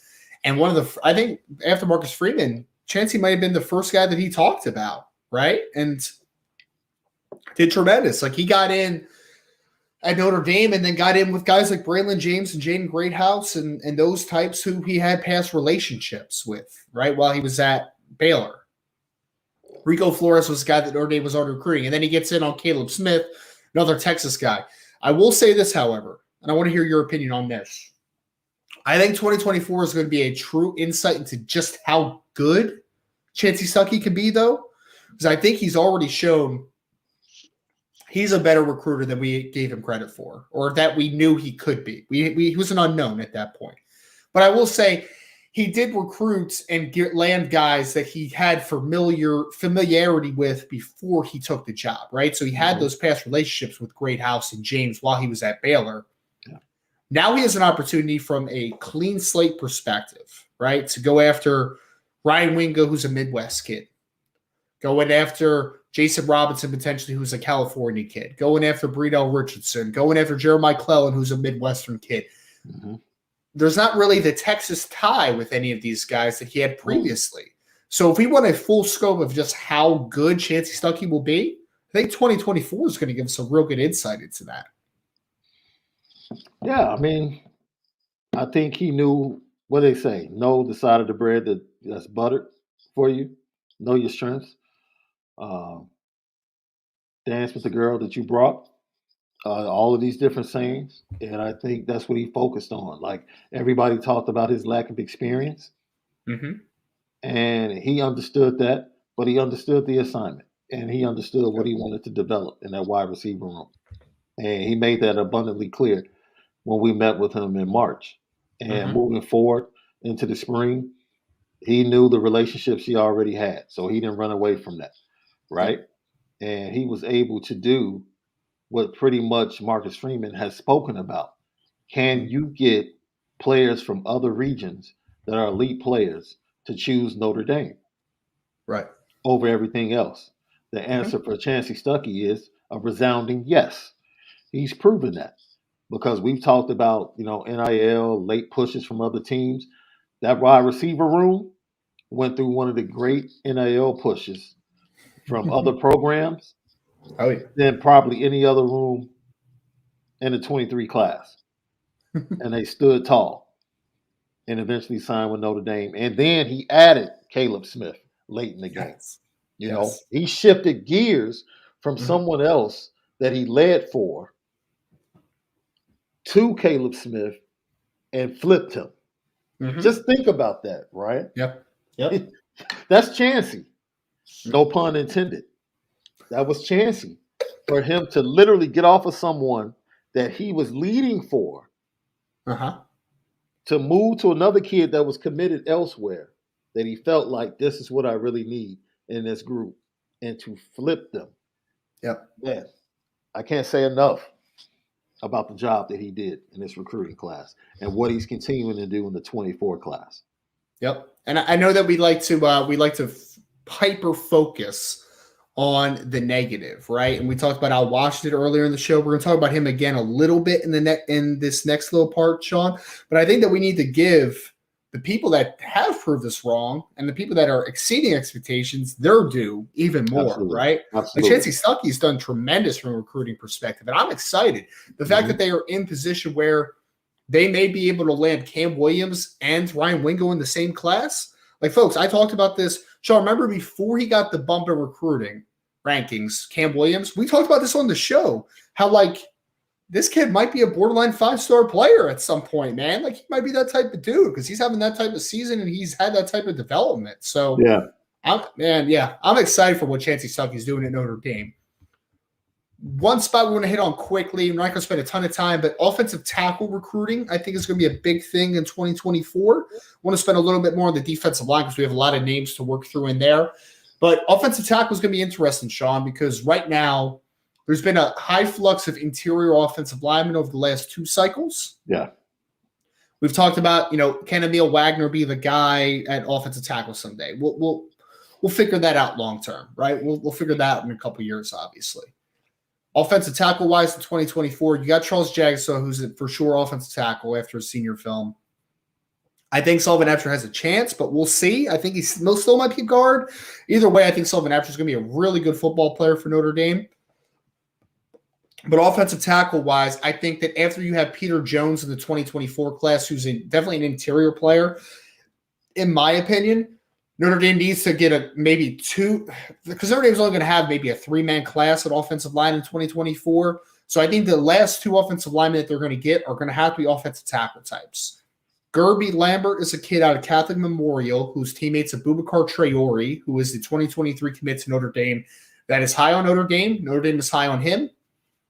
And I think that would be a great start to that conversation because I think he has among the highest ceilings of any offensive tackle in the 2024 class. So Gerby Lambert's a guy to definitely keep an eye on. Outside of that, though, I think this offensive line board is still figuring itself out. Harry Hiestand offered recently, last couple of weeks, Liam Andrews, who's out of the state of Massachusetts, he's more of an interior lineman, I think. And you have Kyle Altuner, who's a really good player out of the state of Virginia. He is also more of a interior offensive lineman, although he's a really good one. And then the other offensive lineman that's on the board right now is Josiah Thompson, who is out of the state of South Carolina, and I'll just put it out there because we can be frank about it. Josiah Thompson and Kyle Altuner are not being heavily recruited by Notre Dame right now. They're not hearing much from Notre Dame. So Gerby Lambert for sure, but I still think that we don't quite know who the other target in the offensive tackle class is going to be for Notre Dame. They want Gerby Lambert. We know this for a fact. Who is going to be that other offensive tackle? We don't know that. But in Harry Hiestand, we trust. So we'll figure out who the other offensive tackle in the class is. I think that you guys all should keep an eye on, though, of Gerby Lambert as we move forward. Mm-hmm. And you should also look forward to the offensive line board maybe expanding at some points because I just don't know. Outside of Josiah Thompson, who I just don't think is realistic for Notre Dame because I just don't think that they're incredibly high on him. But from what I can tell, I don't think that there's another true offensive tackle on the list. I think that we have a couple interior offensive linemen in Liam Andrews and Kyle Altuner. So Ohio offensive tackle is going to be a big opportunity for Notre Dame, and they're going to have to hit the well in this one because they just haven't gotten enough offensive tackle types over the last couple of years. Defensive line, though, Sean, massive chance. And we talked about this earlier in the show, right? This is show me season for Al Golden on the recruiting trail. Right now, Notre Dame has a commitment from Owen Wafel, defensive tackle out of the state of New Jersey. They lost the commitment from Brandon Davis-Swain. That was more of a mutual parting, so I'm not going to put that one 100% on Al Washington. But the board right now, Sean, the one big miss that they had in 2023 outside of not being able to keep the 5 stars in the class is that they did not answer the Viper position. And there are several players that we'll talk about, but I think the conversation we start with is the importance of Al Washington and this Notre Dame staff to hit on the Viper position because you're going to need numbers at that spot moving forward. You're going to need some numbers. You think they had I remember we got the early list for 24, right? You remember that list, Ryan? And we saw the names. We saw the names at Viper, and we were like, oh, okay. All right. So, we understand the lists grow. right? Mhm. These coaches never stop watching film or never stop, making contact with, guys they know in different regions, different high school coaches to find out who they should see and who they should watch film on and who they should get on in the 24 Right. class, even the 25 class. So that's going to continually grow. Yep. The question I have for the D line, we just talked about um, the foundation that Chancey Stuckey laid, right? Mhm. Which happened to be Texas for him. Yep. What's that game plan at defensive line? The board. Think. The board's all over the place, Sean. I mean, Yeah, yeah, yeah. if we're talking about just some of let's just stick with Vipers for a second. I'll roll Mhm. through the Vipers that are on the board for Notre Dame that I think Notre Dame has some semblance of chance with, and talk about the regions they come from, because I think that's what a good starting point for the conversation as you're kind of pointing into it. Elijah Rushing's a guy that out of the state of Arizona, who currently I would not say Notre Dame is the leader for, definitely not. I think that there is definitely intrigue from Elijah's side of things, but there's intrigue from a lot of other schools. So I wouldn't say he's I wouldn't say that he's a very realistic option for Notre Dame right now, but we'll see what happens with that one, right? But he's out of Arizona. Danny Okoye is a really talented defensive end. He's a homeschooled kid out of the state of Oklahoma, 6'5", 230 pounds. Kid's a freak show. So I think that Notre Dame is in a good spot with him, and he is a very high academic kid, and he's very out in front about that. So I think that he is a very interesting football player, but you have Arizona, Oklahoma so far. Williams and Nwaneri out of Missouri, who is rated as he's out of Lee Summit North. He is rated as a 5-star recruit according to 247 Sport. I think he's a top 5 player in the class according to that service. Again, like Rushing, I think that there's definite intrigue on Williams and Nwaneri's part, but there is a lot of intrigue from a lot of other schools as well, right? So he's not an incredibly realistic guy, but he is on the board. Joshua Lloyd is out of Florida, who's a little bit of an undersized Viper that I think there was mutual interest from both sides. He's more of a speed outside pass rusher, which Viper, that makes sense. And then Jacob Smith, and we'll talk about the other Smith twin a little bit later in the show, but he's out of Massachusetts. He's long, athletic, twitched up, raw, but a lot of talent there. So out of the top Vipers on the board that have some realistic options for Notre Dame, you have Arizona, Oklahoma, Missouri, Florida, and Massachusetts. So to your point, Sean, you're kind of all over the place a little bit, man. You're a little bit all over the place. You brought up somebody that was very high on Notre Dame at that position. And talked to him recently, Joshua Lloyd. And another kid, loves Notre Dame, but might not be feeling the reciprocal love. Kind of like, yo, like, man, yeah, I hear from them here and there. But, I'm a kid from the South. Like, I'm expecting a little bit more. And, the last interaction we had, right? What are the top things you're looking for? This is what he said. Number 1 is coaching staff. Number 2 is location. Number 3 is education. 4th, how it feels. 5th, people in my position on the roster, the position they want me to play, the type of defense they run, their plans for me, the way the program is run, and then the culture. I said, are you willing to leave the South? In all caps, yes.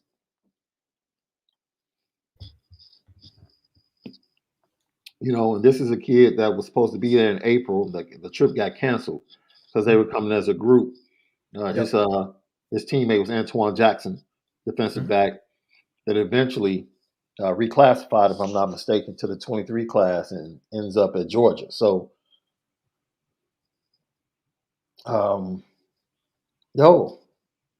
you have these kids that have an affinity for Notre Dame. That's what I want people to understand. Like, Notre Dame is not a school that's looked at nationally as like a putt-putt university or football program. They are the young kids that actually respect and admire across this landscape, recruiting-wise and geographically across the map, that love and respect what Notre Dame stands for or what Notre Dame stands for. And, it just doesn't seem like in certain positions that Notre Dame is being as aggressive as they may be in some circles in the recruiting landscape. Yep.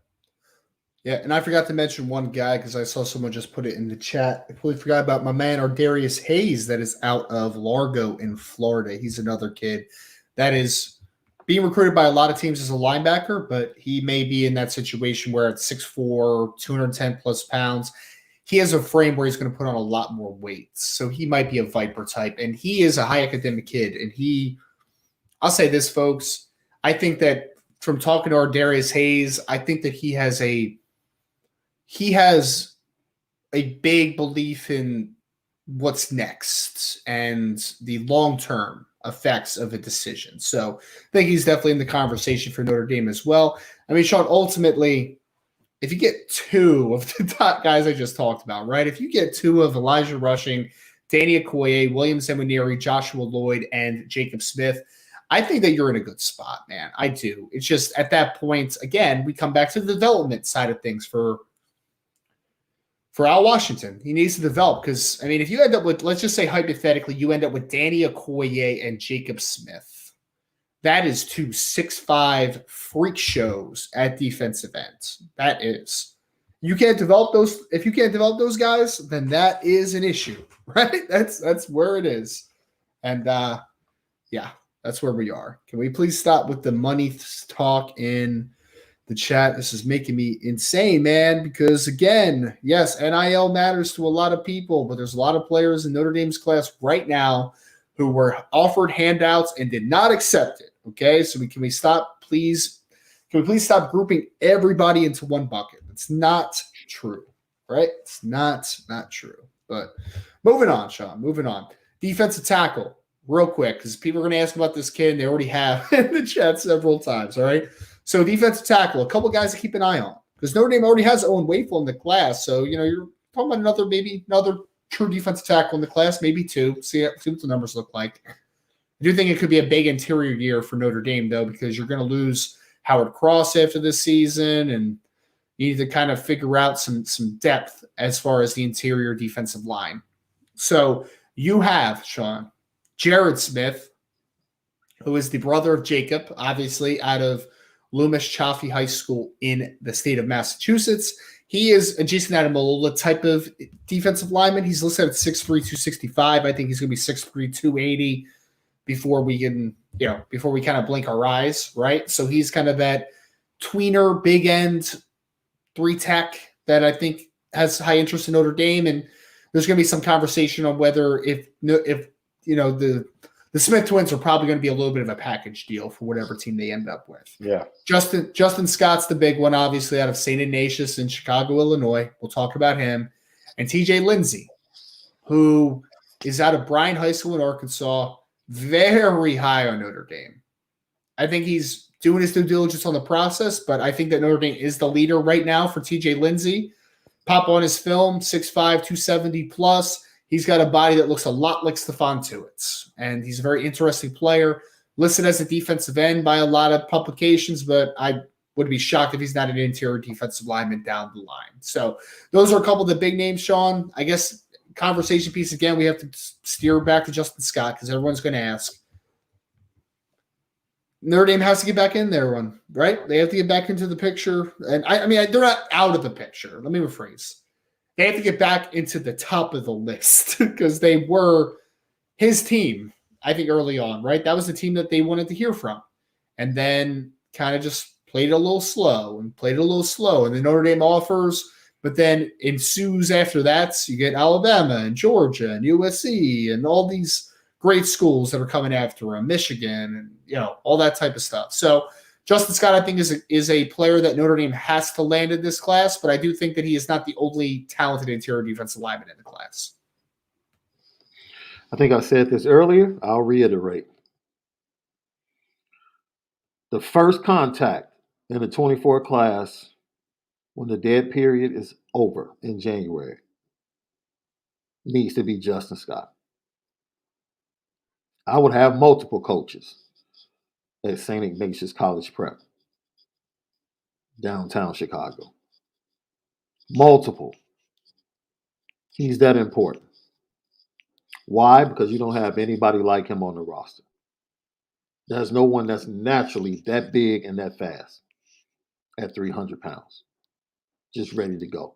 Nobody. You immediately change the narrative of that defensive line room if you get him in the 24 class. I'm talking about a top 10 nationally ranked player on the defensive line. We haven't had that since Stephon Tuitt, Aaron Lynch, those guys. That needs to happen. It needs to happen immediately. They need to make sure that they reestablish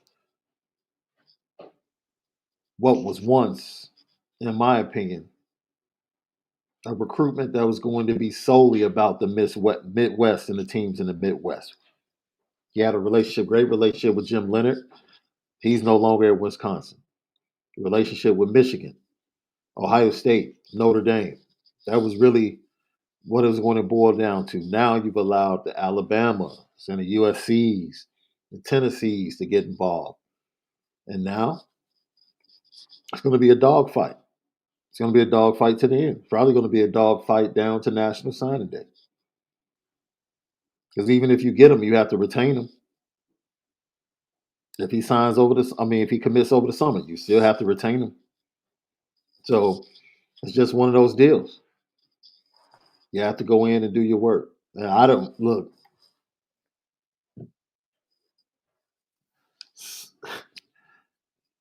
Something's confusing about the situation, right? That's why I said when you look at the list, who's on the list, it's like, okay.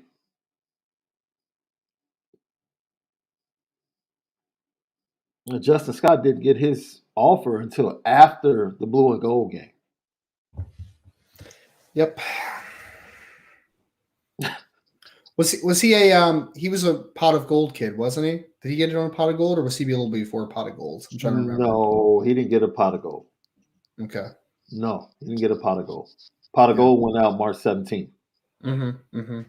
He didn't get his until after the blue and gold game. That was, I think it was like into April, early May. That's wild, man. That's wild. Yeah. So now, and that's I was talking. And Sean, I'm sorry to cut you off, man, but that's a bad evaluation. All right, it's a bad evaluation. He's right in your backyard, man. He's right in your backyard. What are we gonna say? Like, he's a Catholic school kid, cares about his academics, and he's right in your backyard. What are you gonna say about it? What are you gonna say? There's nothing to say. Yeah, thank you for that. Someone said he got it May 5th. Yeah. So, and I was talking personally. I was talking to him in February, personally, when he was waiting. Him and Cam Williams. I was talking to both of them personally, and they both were waiting. Because remember, Cam didn't really jump on until he linked up with CJ and Jack at Irish Invasion. At the Irish Invasion. Yeah. Yep. And then he talked to Drake Bowen on the way home. That's when he got locked into Notre Dame. So it has been one of the most confusing and baffling recruiting situations that you say evaluation, Ryan. I don't know what you saw on his junior film that can make you pause. And on his sophomore film, I definitely don't know what in the heck you could ever see on his junior film that would make you pause. Sean, I remember when we were at the pro day. Remember when we covered the pro day and then we had access to the live practice the day before or the day after. I remember you brought Justin Scott up then. You were like, I'm talking to this kid in Chicago that's like waiting for a Notre Dame offer, and he just hasn't got a Notre Dame offer. Like I remember you talking about it then. I was like, That was like what, second week of March? something like that, yeah. And I was like, I didn't even really know who Justin Scott was at that point, and then lo and behold, it's like we're sitting here now, like, oh man. I remember you were like, he plays football like a sophomore in high school, but like you can't teach 6'5", 310 with that type of athleticism, No. right? Like you can't teach that. Right? Yeah. That was our conversation. Like he is literally a puppy mentally that does not understand that he is huge. Mm-hmm. Mm-hmm. Like he's a Rottweiler that's like 100 pounds and still has a puppy mentality. And one day it's going to click. He's going to realize like, oh, snap. Yeah, I can do it. Yeah, let me use this. And that's what happened this year. Dude, they literally went to a 3-man front so he could pass rush. And he was successful. Wow. I don't know what else you need to see, Ryan. You're better at film evaluation than me. I watched the sophomore film, Sean, and I think that you hit it nail on the head, man. Like he was extremely raw. He's a sophomore, right? Like he's going to be. But again, I was immediately like, that dude moves silly well for a guy his size. Like that's insane. I don't know. I don't know how you can look at that guy and be like, offer, throw it out there, like even if he's not a take, like gotta offer that kid, man. So there's obviously some missteps in recruiting always. No staff is perfect. We've harped on this misstep with Justin Scott, but Notre Dame needs to get back on the right footing on that one because again, they're not out of it. It's just they put themselves in a dogfight for whatever reason. Notre Dame needs to get in the conversation. TJ Lindsey is a guy that they've done really well with. I think that he's a guy that is going to be a really good football player on the next level. The Smith twins are guys that Notre Dame is in with. Danny Okoye is a guy that Notre Dame's in with. So they have traction with a lot of defensive linemen in the class. It's just the no-brainer ones. The kid in Chicago, Illinois, an hour away from you, needs to be a priority. Like, I don't know why that's hard to understand that the 5-star an hour away from you in Chicago needs to be a priority. I just don't. Whatever. That's the defensive line recruiting, Sean. Last one I want to talk about before we're going to do a little bit more of a quicker mailbag today. Safety recruiting for 2024. This is a little weird one, Sean, because quietly,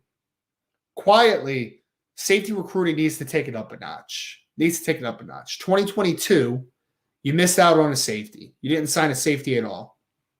2023, obviously the Peyton Bowen stuff to end the process. We don't want to harp on that too much. You end up still, I think, with a real good 3-man class in Adon Schuler, Ben Minich, and Brandon Hillman, who's now going to be playing safety. So I think that's a really good group overall.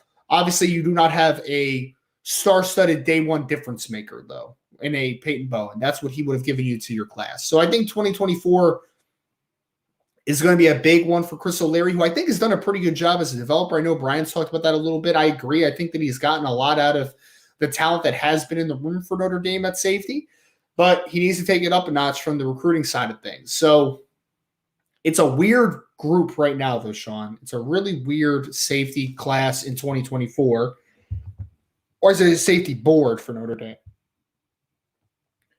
So one guy that everyone talks about is Peyton Woodyard, who is out of St. John Bosco in the state of California. He is the cousin of Kyle Hamilton. He is set to make an announcement in less than 20 days now. And he's keeping it pretty close to the vest.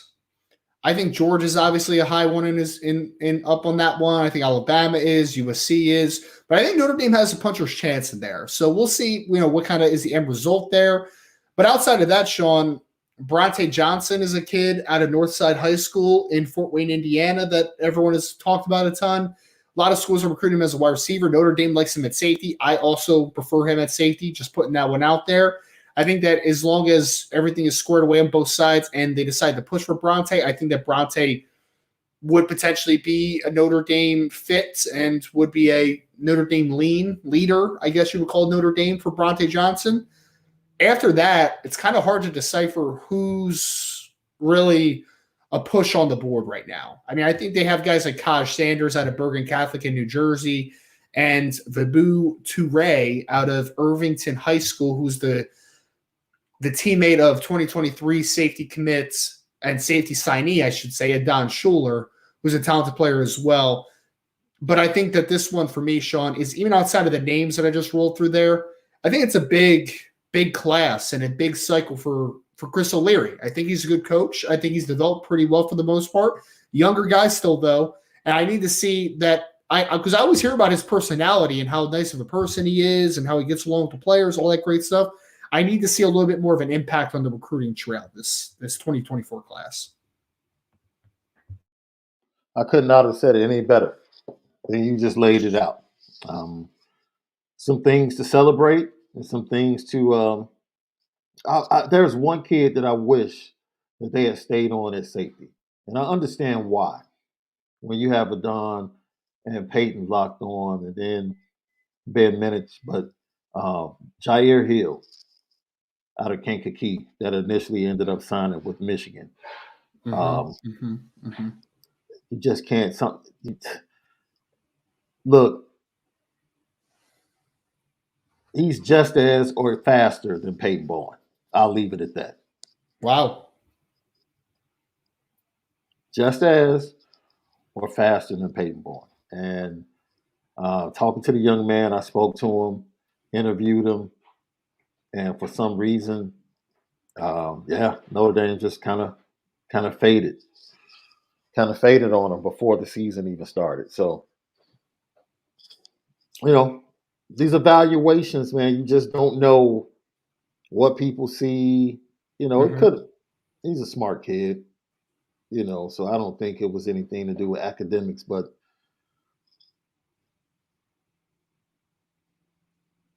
Michigan isn't the easiest school to get into.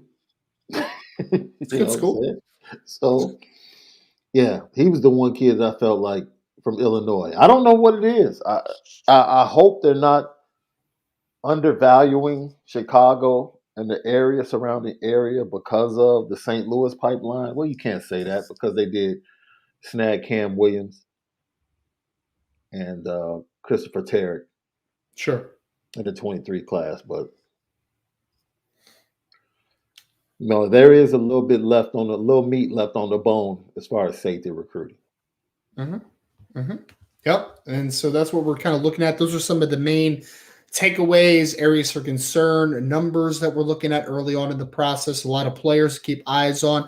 We'll, of course, over the next few weeks, especially after we get out of the All-Star circuit, we'll be diving deep into 2024, position by position, I'm sure, at some point. So that's going to do it for this portion of the podcast. We're going to do a real quick mailbag. So start throwing the mailbag questions in the chat now if you haven't already.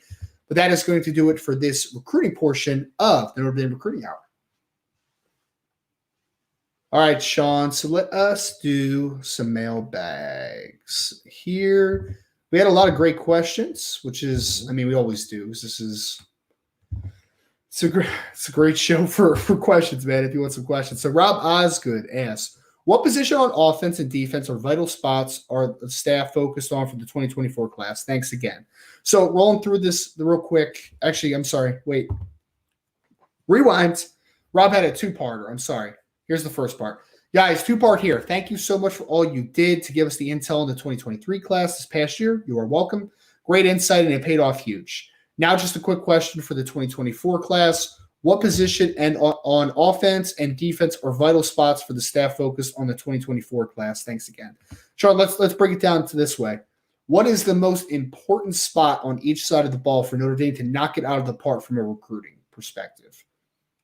Quarterback, I think, offensively is always the top one. They've already done that. So what's remaining?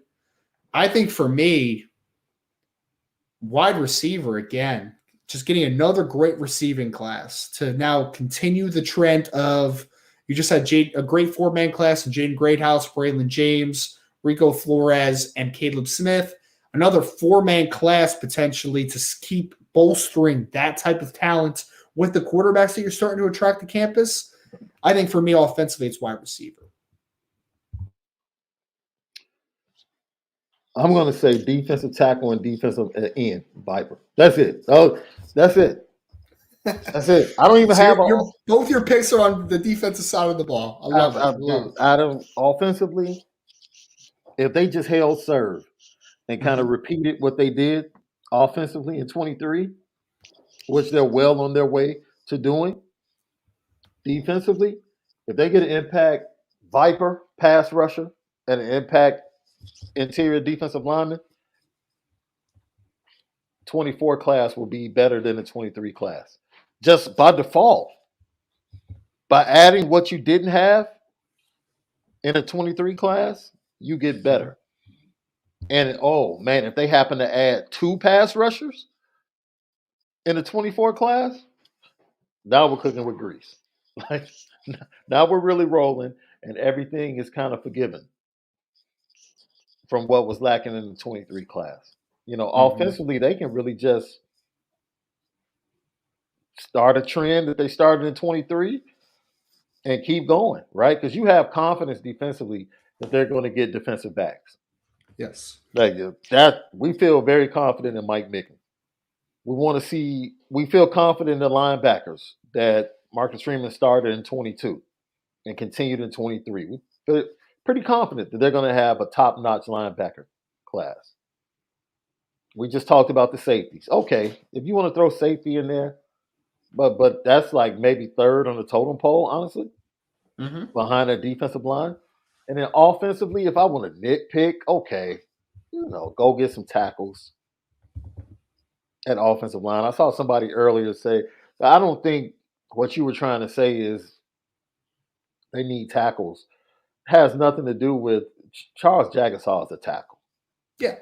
I saw someone in the chat say he's not a guaranteed tackle. He might not be a guaranteed left tackle, but he's a guaranteed tackle. Yeah, based on senior film, I'm very comfortable with Charles Jagasaw at tackle. He's a tackle. He's a tackle at Notre Dame. But I think what you were saying is they have so many numbers on the inside now from what they've recruited that the numbers have to be built up. Why? Because you anticipate the 2 tackles leaving next year. I mean, if you're being real, you're anticipating both of your tackles moving on to the NFL. At least as a possible. Yeah, absolutely. So, yeah, they definitely need to build up because, like you said, Emil Wagner was their number 2 left tackle going into, when we watched them in the fall. So we'll see because now they have interior guys. I don't want to say masquerading as tackles. Yeah. Because that kind of sounds mean, but as if they can't play. But no, you want some true tackles. And that's the reason why that's a need offensive. I guess, okay, so I'll go with the tackles on the O-line and then the interior defensive lineman. Yep. I think that's a good one. Yeah. You know what else is a sneaky need, Sean? I think is a second tight end in the class with the injuries that you start to accrue at tight ends, with Eli Raridon now suffering his second knee injury on the same knee, and you have Kevin Bauman. I'm going to call him Michael Bauman. Kevin Bauman, who has failed to stay healthy, and you have Kane Barong transferring as well. I mean, depth in tight ends getting a little scarce, man. So getting a Carter Nelson to pair with the Jack Larson, I think, might be essential just from a depth perspective. So, yeah, great talk, though. Great conversation. I agree defensively. For me, it's you got to get Vipers in this class, man. You got to get defensive linemen. You need to get some big defensive tackles, and you need to get some Vipers. Like, that is the need defensively. I think we all agree there. We had a super chat from Brandon Bauer. Thank you so much for the super chat, Brandon. Are you perplexed, Sean? Are you perplexed? What's happening? No, when you when the alarm goes off, the car alarm, and you're trying to figure out if it's yours. That's that face I had right quick, like. Gotcha. Whoa! I thought that was your Hudson Card to Purdue face. Like, what the heck is that? We have Brandon Bauer for a future prediction. Brandon, thank you so much for the super chat. I said my future prediction: Notre Dame wins the Natty in 2025, the 2024 season. Also, the 100th year anniversary for the 1924 Natty, Notre Dame's first title bonus. It'll be Marcus's 3rd year. Brandon, as long as it's a championship in the sometime near future, I'm good with it, my friend. I'm good with it. But I appreciate the super chat there. Sean, should we talk quickly about the Hudson Card, the Purdue stuff, man? That's wild, huh? It's weird. Well, Texas kid. Yes. Drew Brees, Texas kid. Graham Harrell also. Graham Harrell, Texas kid. Probably Yep. connections with family. You know, people probably had some connection over the holidays to really sit and talk about the opportunity. Yeah, there's really no history of like great quarterbacks at Purdue other than Drew Brees. How dare you insult Aiden O'Connell that way? I don't know what that kid was thinking. Like, I'm foregoing the bowl game to get ready for the draft. Like, the nerve. Seriously. A former walk-on, too. Like, what are you doing, man? What are you doing? But then once you saw that Charlie Jones and Durham weren't playing, it was like, oh, okay. Yeah, sure. And his head coach isn't playing either, isn't coaching either. So it's like, okay. You don't want to get it further exposed. I see. But no, the Hudson Card thing isn't shocking, man. You know what is funny, Ryan? Like the matches, right?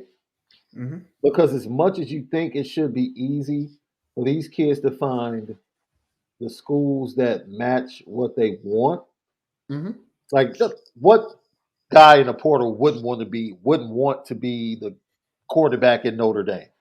Like, name one guy in the portal that would not want to be the quarterback in Notre Dame. Right. But what is Notre Dame looking for? Is Notre Dame looking for a guy with two? They're looking for experience, number one, which Hudson Card really doesn't have a lot of as a starter. True. Yep. They're looking for a leader in that room. And they really do. Does Notre Dame really want somebody with 2 to 3 years of eligibility? Is that really their long-term plan? I mean, there's a lot of things, and we're just using Notre Dame as an example, not really saying these are things that took place in a conversation. But I'm just saying this is not as black and white as some people might think when it comes to these quarterbacks in the transfer portal. Sure. Yeah, and I think the original plan for Notre Dame was they wanted a guy with multiple years of eligibility. But I think the fact that they got Kenny Minchey in the 2023 class, I think they're very much open more to a guy that's just a one and done type of quarterback compared to a 2-year guy. So, and we knew we've known now for about a week and a half that it wasn't going to be Hudson Card. Like, it was just kind of trending away from Hudson Card. Is what it is. Just wasn't early smoke. Yeah. But. And, which there was some legitimate smoke because, there's some connection to some recruits that are heading in there and such and all that good stuff. But yep. So not a huge shock, but that's where we are, unfortunately, depending on how you look at it, I guess. We had Connor O'Doherty said, IB team, what is your opinion on Tyree's usage this year? Chris Tyree's usage this year. I think he has been criminally underutilized. Sean, I feel like we've talked to nauseam about this, but your thoughts on Chris Tyree's usage this year? Can I be honest? You can always be honest. Brutally honest? I mean, don't curse, but yeah. No, I'm not going to do that, and I'm never going to disrespect anyone. But I've come to the conclusion that certain positions limited the creativity of one Tommy Rees as an OC. And that's not to forgive him as an OC. It's just the facts. I think a certain position limited a lot of things, but even within that, a lot of 21 personnel, there are a lot of things that could have been done. Yeah. Because ultimately your job is to get the ball to your best playmakers. Mm-hmm. And I don't think they did a good enough job in doing so. So, Connor, I would agree with you to that extent. And I'm not trying to start anything, but I know if I was Chris Tyree, I would sit down and really, after the bowl game, really look at what's best for me. Sure. I would. Yeah. I mean, I would too. I mean, look, it's what's best for the young man, and especially if he's close to his degree. I don't know what the degree is, but a lot of these kids are graduating in 3 years now. So I don't know if Mhm. that's going to be in the cards for him, but Yeah. it'd be a conversation piece for sure. I mean, I agree with you though, Sean. It's a frustrating thing. Not even like the number of touches as much, right? Because I do think Yeah. that there is I mean, on the ground, I think that there was a realistic opinion why Estime and Diggs are more suited to carry the football more than a Chris Mhm. Tyree. But it was just that how they used him, right? The utilization of him. And to Connor's question, like why is he why is he a strict duo runner, right? Like why are we not running some outside zone, inside zone, some Yes. stretch, some pin and pull stuff? Like why are we not utilizing him in space a lot more? For whatever reason, they were treating Chris Tyree like he was Audric Estime, and that's not who he is. That's not his No. profile. So, yeah, I think that it was a very big misuse of talent. There's no doubt about it.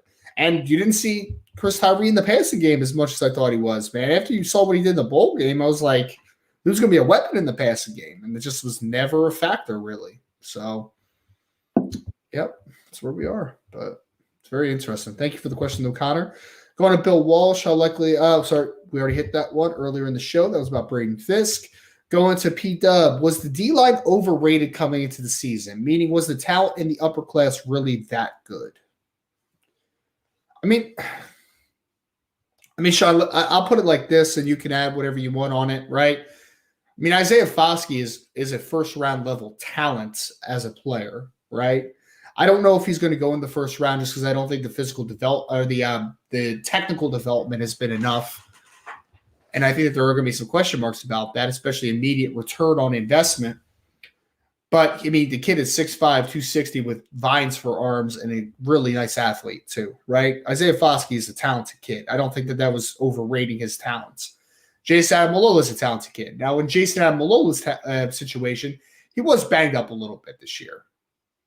But so I think that the talent in the room needs to get better. There's no doubt.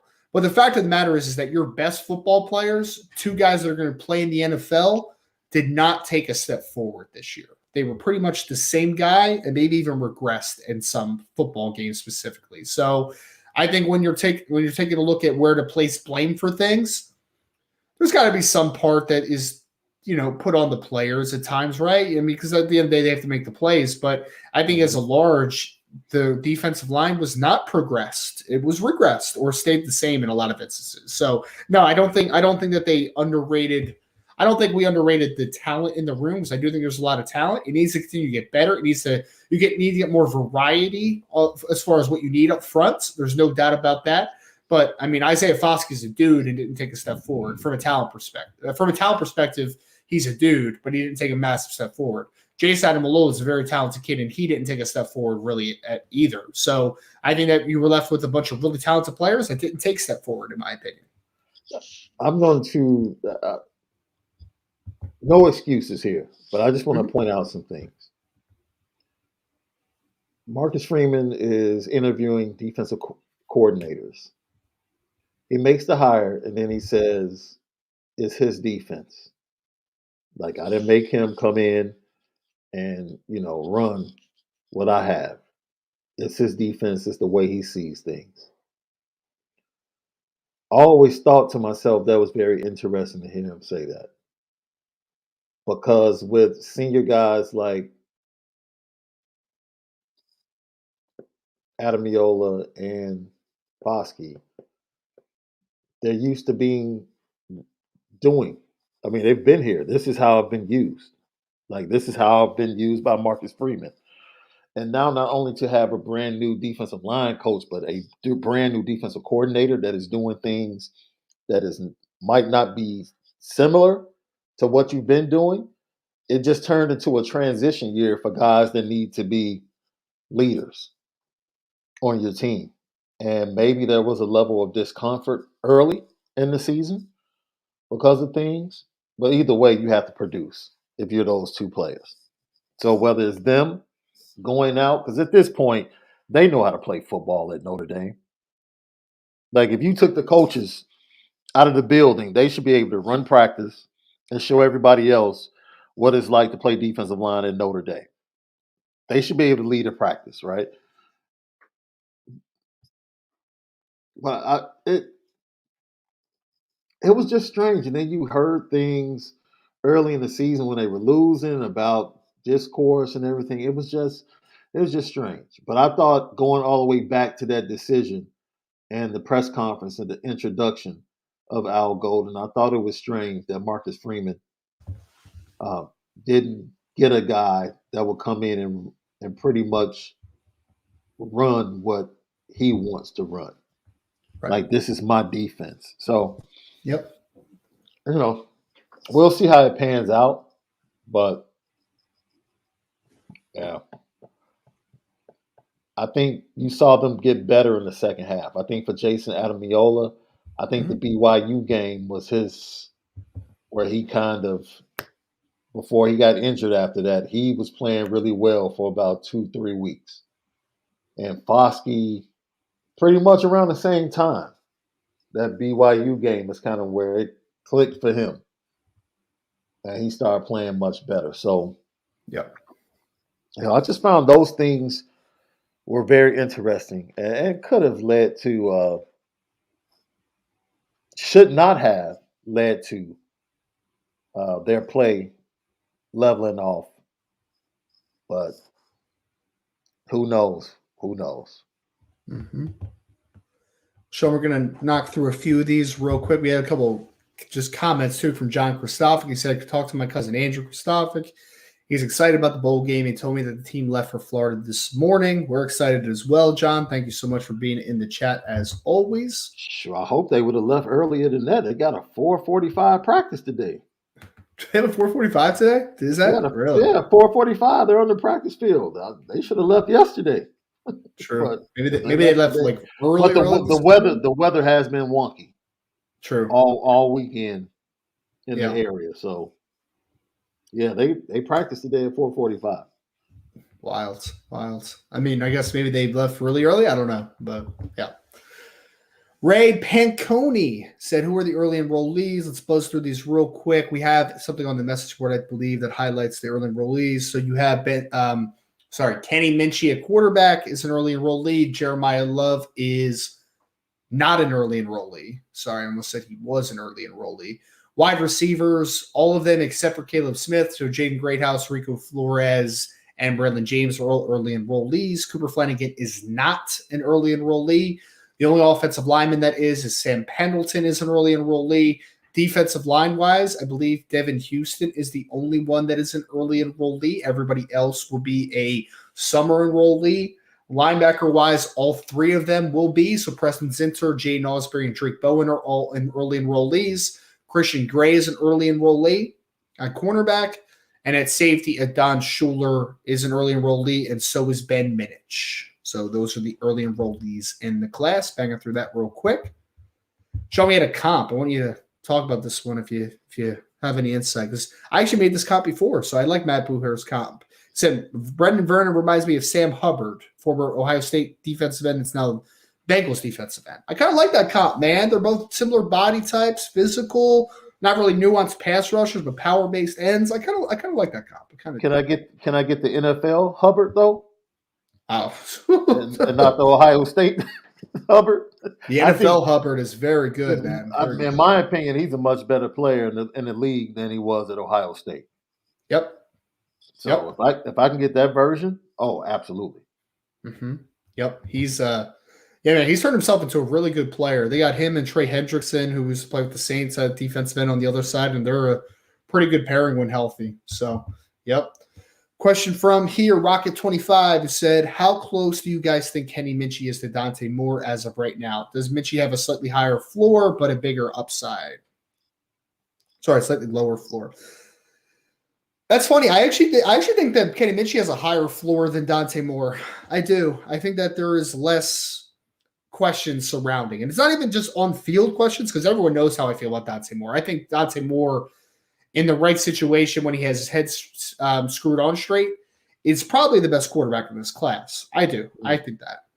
But there are a lot of things around Dante Moore that is out of his control that I think are going to be a hindrance to him at points. So we'll see what happens with Dante. I hope he does really well at UCLA. He's in a good situation, obviously, with Chip Kelly. I mean, they just did pretty well with Dorian Thompson-Robinson. I think that Dante Moore is a significantly more talented quarterback than Dorian Thompson-Robinson. So I think he'll do pretty well. But I would actually say, Sean, for me, that Minchie has a higher floor than Dante, but not as high as ceiling, in my opinion.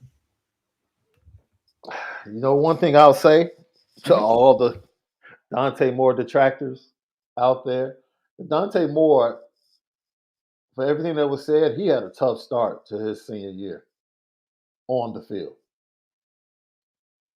Right? And it's always much tougher to repeat. But he got it done. He did. He's a 2-time state champion at quarterback. He ended up playing really well down the stretch. He absolutely did. He absolutely did. To whereas he played great in the regular season as a junior, but they were so good that even though he didn't play as well in the semifinals and the finals of the state, their team was really good, and their defense really saved the day in the finals, making some key stops, you know, in the red zone down the stretch that kind of gave them that victory. But he turned it up towards the end of the season, and that offense pretty much carried them through the playoffs. So, like, Dante Moore, as much as you want to talk about his recruitment, he's not a fraud as a quarterback. Like, he's not the type of kid that you should sit and wait. Like, oh, I know he's gonna be a bust. If you're waiting for him to be a bust, especially now with Chip Kelly, you're gonna be waiting a long time because I think he's gonna be just fine in that UCLA offense. But Kenny Minchie has so many. That's why I'm so interested in seeing your feedback from being around him when you get down there, Double R, because what I see on film, just the nuances at the quarterback position that he has already, it's like, oh man, Seriously, like this dude is changing trajectories and ball speed, and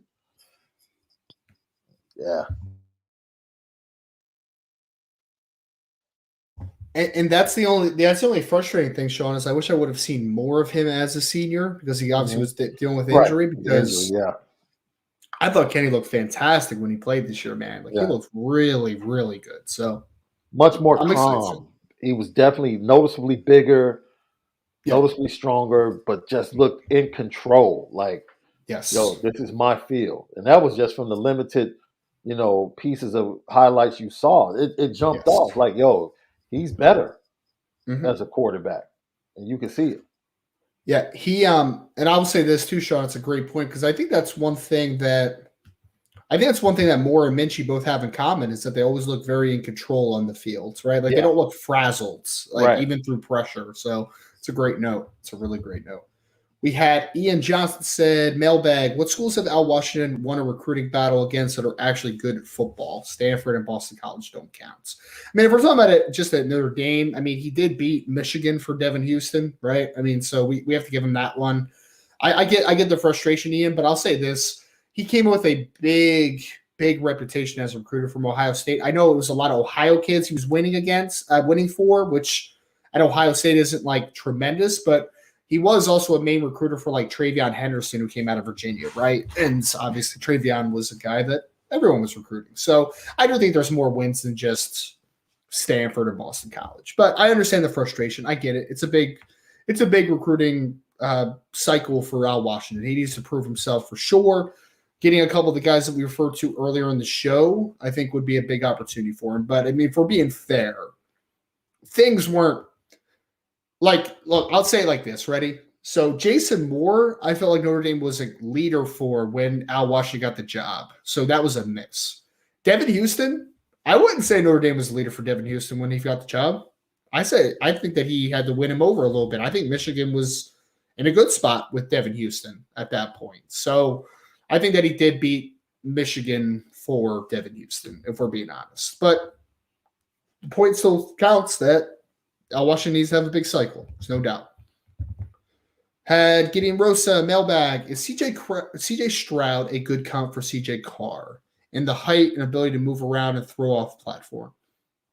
It's interesting, Gideon. I think that I see where you're going with that one because I think that they are similar height. as far as being 6'2.5", 6'3" somewhere in that ballpark. They got a little bit of a lankier build. Obviously, CJ's in high school, so he should be lanky.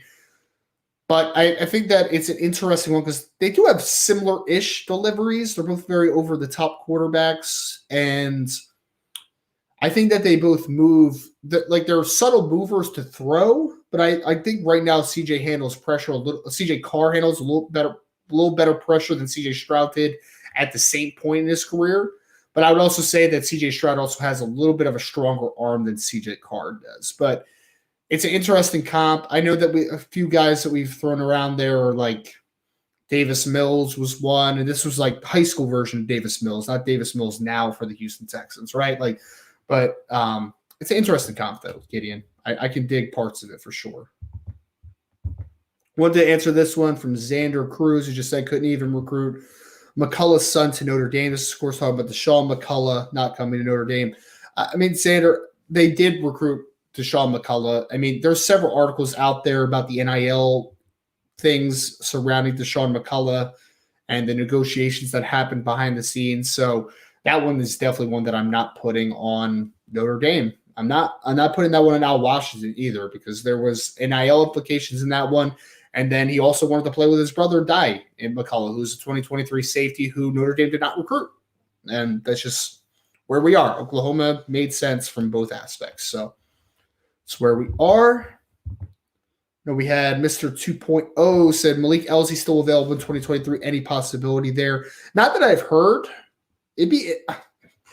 Look, I thought that I wasn't a huge fan of Malik Elsie as a wide receiver. I thought that he was a good wide receiver. I kind of liked him at safety a little bit, though.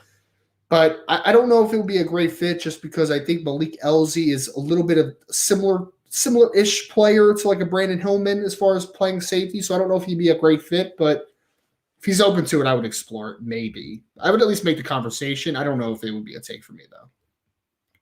No, I think he eventually ends up at Illinois, in my opinion. Yeah, it's either going to be Illinois or Wisconsin. Well, he was once a Cincinnati commit. Now that staff is in Madison, so I anticipate coming down the stretch Illinois or Wisconsin, unless a new team comes into play. Mm-hmm. And I'm sure you would like him in Illinois, wouldn't you, Sean? He'd be absolutely, player. Yeah, absolutely. Yeah, no, they've done a really good job of getting some playmakers via the transfer portal and junior college in the last couple of weeks to kind of add some speed to that wide receiver core because they have, the transfer they have from Miami. He's there another year. He's a big body receiver. Oh, Hightower, Brian Hightower. Brian Hightower, he's back. Yeah. And they have a couple of really nice possession receivers that can work the slot. Now they just need someone to take it off the top. And, they've done a good job of adding a couple of pieces, and Malik Elsie would come in, and he wouldn't have to be the guy right off the bat, So it would be a good fit. I think so. And I do like the flexibility that a Malik Elsie brings you because I do think he has kind of that two-way profile, right? That he could be a safety eventually, could be a wide receiver. I think there's some good stuff with Malik. So he would be a great fit for Illinois, I believe. So we'll see what happens. What's going to be interesting? Right, this kind of off topic, man. Yep. In a year or two with the transfer portal and FCS transfers, JUCO, how good is that Purdue defensive secondary going to look? We've already seen Ryan Walters at Illinois. Yes. Well, that's what we're talking about, Ryan, right? Like a coach's impact, like when he goes somewhere, like impacts recruiting and development. Like someone that he's about to be able to say, look, you see those two dudes that just got drafted in the NFL? See that Witherspoon kid? See him? What he's doing at the Senior Bowl? Yeah, that's me. Yep.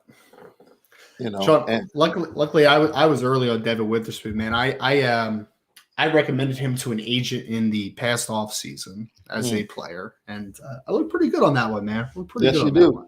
Because I know he was good in 2021, but he's been dominant in 2022. Like, dominant player. Dude. You go watch him. Go watch the Michigan receivers against Ohio State, and then go watch the Michigan receivers against him. Not wrong, man. You don't need to watch anything else.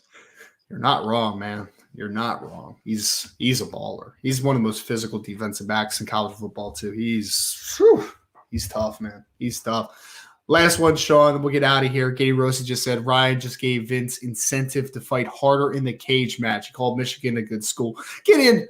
It is a good school academically, man. It doesn't mean I think their football is any good. I mean, they're a good football team. I'm just kidding. But, I have as much disdain for Michigan football as Vince does, all right? Vince doesn't need any incentive, all right? I'm the young buck already. He's got something to prove against me, all right, sir? But appreciate the comments, folks. Appreciate you all so much. Before we get out of here, if you could please hit that like button, hit the subscribe button, notification bell, all that good jazz. Go to BoardsandIrishBreakdown.com as we continue to have recruiting intel. I think as we were speaking, Brian Driscoll's putting up an intel piece of stuff that we have gathered from the Braden Fisk recruitment that ended up landing him at Florida State. So BoardsandIrishBreakdown.com. Make sure to go to IrishBreakdown.com as we continue to have your insights into every day leading up to the bowl game this Friday against South Carolina. Notre Dame taking them on. We also are going to have a lot of all-star game coverage and then going right into the 2024 offseason, recruiting, all that great stuff. So I am Ryan Roberts for Mr. Sean Davis. Thank you all so much for joining the Recruiting Hour on the Irish Breakdown podcast.